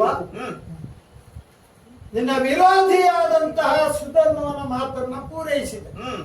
ಆಮೇಲೆ ಬುಡದಲ್ಲಿ ನೀನು 3 ಬಿಡ್ತೇನೆ, ನಿನಗೆ ಕರ್ತವ್ಯಗಳು ಇಷ್ಟು ಉಂಟು ಅನ್ನುವುದಿತ್ತಲ್ಲ, ಅವನ ತಲೆ ಕತ್ತರಿಸುತ್ತೇನೆ ಎನ್ನುವುದಕ್ಕೆ ಆರಣಾಕರ್ತೃವಾದಂತಹ ಹರಿ ಮಧ್ಯದಲ್ಲಿ ಇದ್ದು ನಿನಗೆ ಸಹಾಯ. ಯಾಕೆ? ನಿನ್ನ ಸೂತ ಅಳಿದು ಹೋದ ಸಂದರ್ಭ ನೀನು ವ್ಯಥೆ ಪಟ್ಟಿದ್ದು, ದೇವರು ಬರದೆ ಬೇರೆ ಗತಿ ಇಲ್ಲ. ಒಂದು ಸಂದರ್ಭ ದ್ಯೂತದ ಸಭೆಯಲ್ಲಿ ನಿನ್ನ ಸತಿ ತನ್ನ ಮೈ ಬಿಟ್ಟು ಆ ಆರಾಧ್ಯ ದೈವವನ್ನ ಮೊರೆ ಹೋಗಿದ್ದಳು. ಆವಾಗ ಬರಬೇಕಾಯಿತು. ಅಂದರೆ ಭಕ್ತರಿಗೆ ಯಾರು ತನ್ನಲ್ಲಿ ಶರಣಾಗತರಾಗಿ ಬರ್ತಾರೋ ಅವರ ಇಚ್ಛೆಯನ್ನ ಈಡೇರಿಸುವುದು ದೈವಕ್ಕೆ. ಮತ್ತೆ ಭಕ್ತರ ಭಕ್ತಿಯ ಪರಾಕಾಷ್ಠತೆಯಲ್ಲಿ ದೇವರ ಸಣ್ಣವರೇ ಆಗ್ತಾರೆ. ಹಾಗಾಗಿ ನಿನ್ನ ಮಾತು ಉಳಿಯಿತು, ಅವನ ಮಾತು ಉಳಿಯಿತು. ನನ್ನ ನಾಮಸ್ಮರಣೆಯನ್ನ ಮಾಡುತ್ತಾ ನಿನ್ನ ಬಾಣದಿಂದ ಕತ್ತರಿಸಲ್ಪಟ್ಟ ಆ ತಲೆ ನೋಡ, ನನ್ನ ಬೊಗಸೆ ಹೌದಾ, ಮೋಕ್ಷವನ್ನ ಬಯಸಿದ ಕಾಯ, ಕೃಷ್ಣ ದರ್ಶನವನ್ನ ಅಪೇಕ್ಷೆ ಪಟ್ಟ ಇವನ ಅಪ್ಪ, ಹೌದಾ, ಹರಿಯ ಮೈಸಿರಿಯ ಒಮ್ಮೆ ಕಾಣಬೇಕು ಅಂತ ಇಚ್ಛೆ ಪಟ್ಟ ಇವನ ಅಮ್ಮ, ಯುದ್ಧದಲ್ಲಿ ಸೋತು ಬಂದರೆ ನಾಳೆ ನನ್ನ ಗಂಡನ ಮನೆಯಲ್ಲಿ ಹಿಯಾರಿಸುವ ಎಂಬ ಆತಂಕ ಹೊಂದಿದ ತಂಗಿ, ಆಮೇಲೆ ಅಲ್ಲಿ ಅರಮನೆಯಲ್ಲಿ ಉಳಿದ ಇವನ ತಮ್ಮಂದಿರು, ಇವರೆಲ್ಲರನ್ನು ಅವಲೋಕನೆ ಮಾಡ್ತಾ ಇಡೀ ಜಂಪಕಾವತಿಯನ್ನ ಲಕ್ಷ್ಯದಲ್ಲಿ ಇಟ್ಟು ಈ ದರ್ಶನ ಕೊಡ್ಲಿಕ್ಕೆ ನಾವಲ್ಲಿ ಹೋಗ್ಲಿಕ್ಕೆ ಆಗುವುದಿಲ್ಲ. ಅದಕ್ಕಾಗಿ ಅವರೇ ಇಲ್ಲಿ ಬರುವಂತೆ ಮಾಡುವುದಿದ್ದರೆ ನನ್ನ ಬೊಗಸೆಗೆ ಬಂದಿರುವ ಈ ಶಿರವನ್ನ, ಹೌದಾ, ಇವನ ಅಪ್ಪನ ಬೊಗಸೆಯಲ್ಲಿ ಹೋಗಿ ಬೀಳ್ಬೇಕು ಅಷ್ಟೇ. ಮುಂದೆ ಏನಾಗುತ್ತದೆ ನೋಡು. ನನ್ನದೊಂದು ಮಾತಾಡು. ಏನು? ಈಗ ನನಗೆ ಈ ಪ್ರಸಂಗದ ತಿರುಳು ಅರ್ಥ ಆಯ್ತು. ಹೇಗೆ? ಅವನು ಬಯಸಿದ್ದ ಮೋಕ್ಷ, ಹೌದು, ಆ ಮೋಕ್ಷ ಕೊಡ್ಲಿಕ್ಕೆ ನೀನು ಬರಬೇಕಾಗಿತ್ತು. ಅಂದ್ರೆ ಹಾ, ಇಲ್ಲಿ ನೀನ ಆಗ ಹೇಳಿದ ಹಾಗೆ ಯಾವಾಗ ಮಹಾಭಾರತ ಯುದ್ಧದಲ್ಲಿ ಹೌದು, ನಿಮಿತ್ತ ಮಾತ್ರ ಭವಸವ್ಯ ಸಾಚಿ, ಹೌದು, ಇಲ್ಲೂ ಕೂಡ ಈ ಪ್ರಸಂಗದಲ್ಲಿ ನಾನು ನಿಮಿತ್ತ, ನಾಹಂ ಕರ್ತ ಹರಿಕರ್ತ ಎನ್ನುವುದು ಸ್ಪಷ್ಟ ಆಯಿತು. ಈ ಪ್ರಸಂಗ ಏನಿದ್ರು ವಾಸುದೇವ ಸಂಕಲ್ಪಿತ ಎನ್ನುವುದು ಸ್ಪಷ್ಟ ಆಯಿತು. ಹೌದಾ? ನೀನು ನಮಗೆ ಮಂಗಳವನ್ನು ತೋರಿಸಬೇಕು.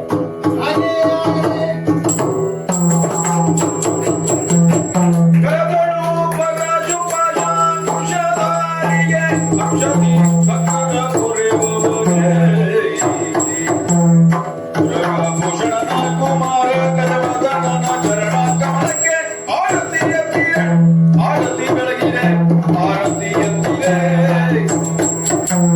ಗಜ ಮುಖದ ಬಗ್ಗೆ ಗಣಪತಿಗೆ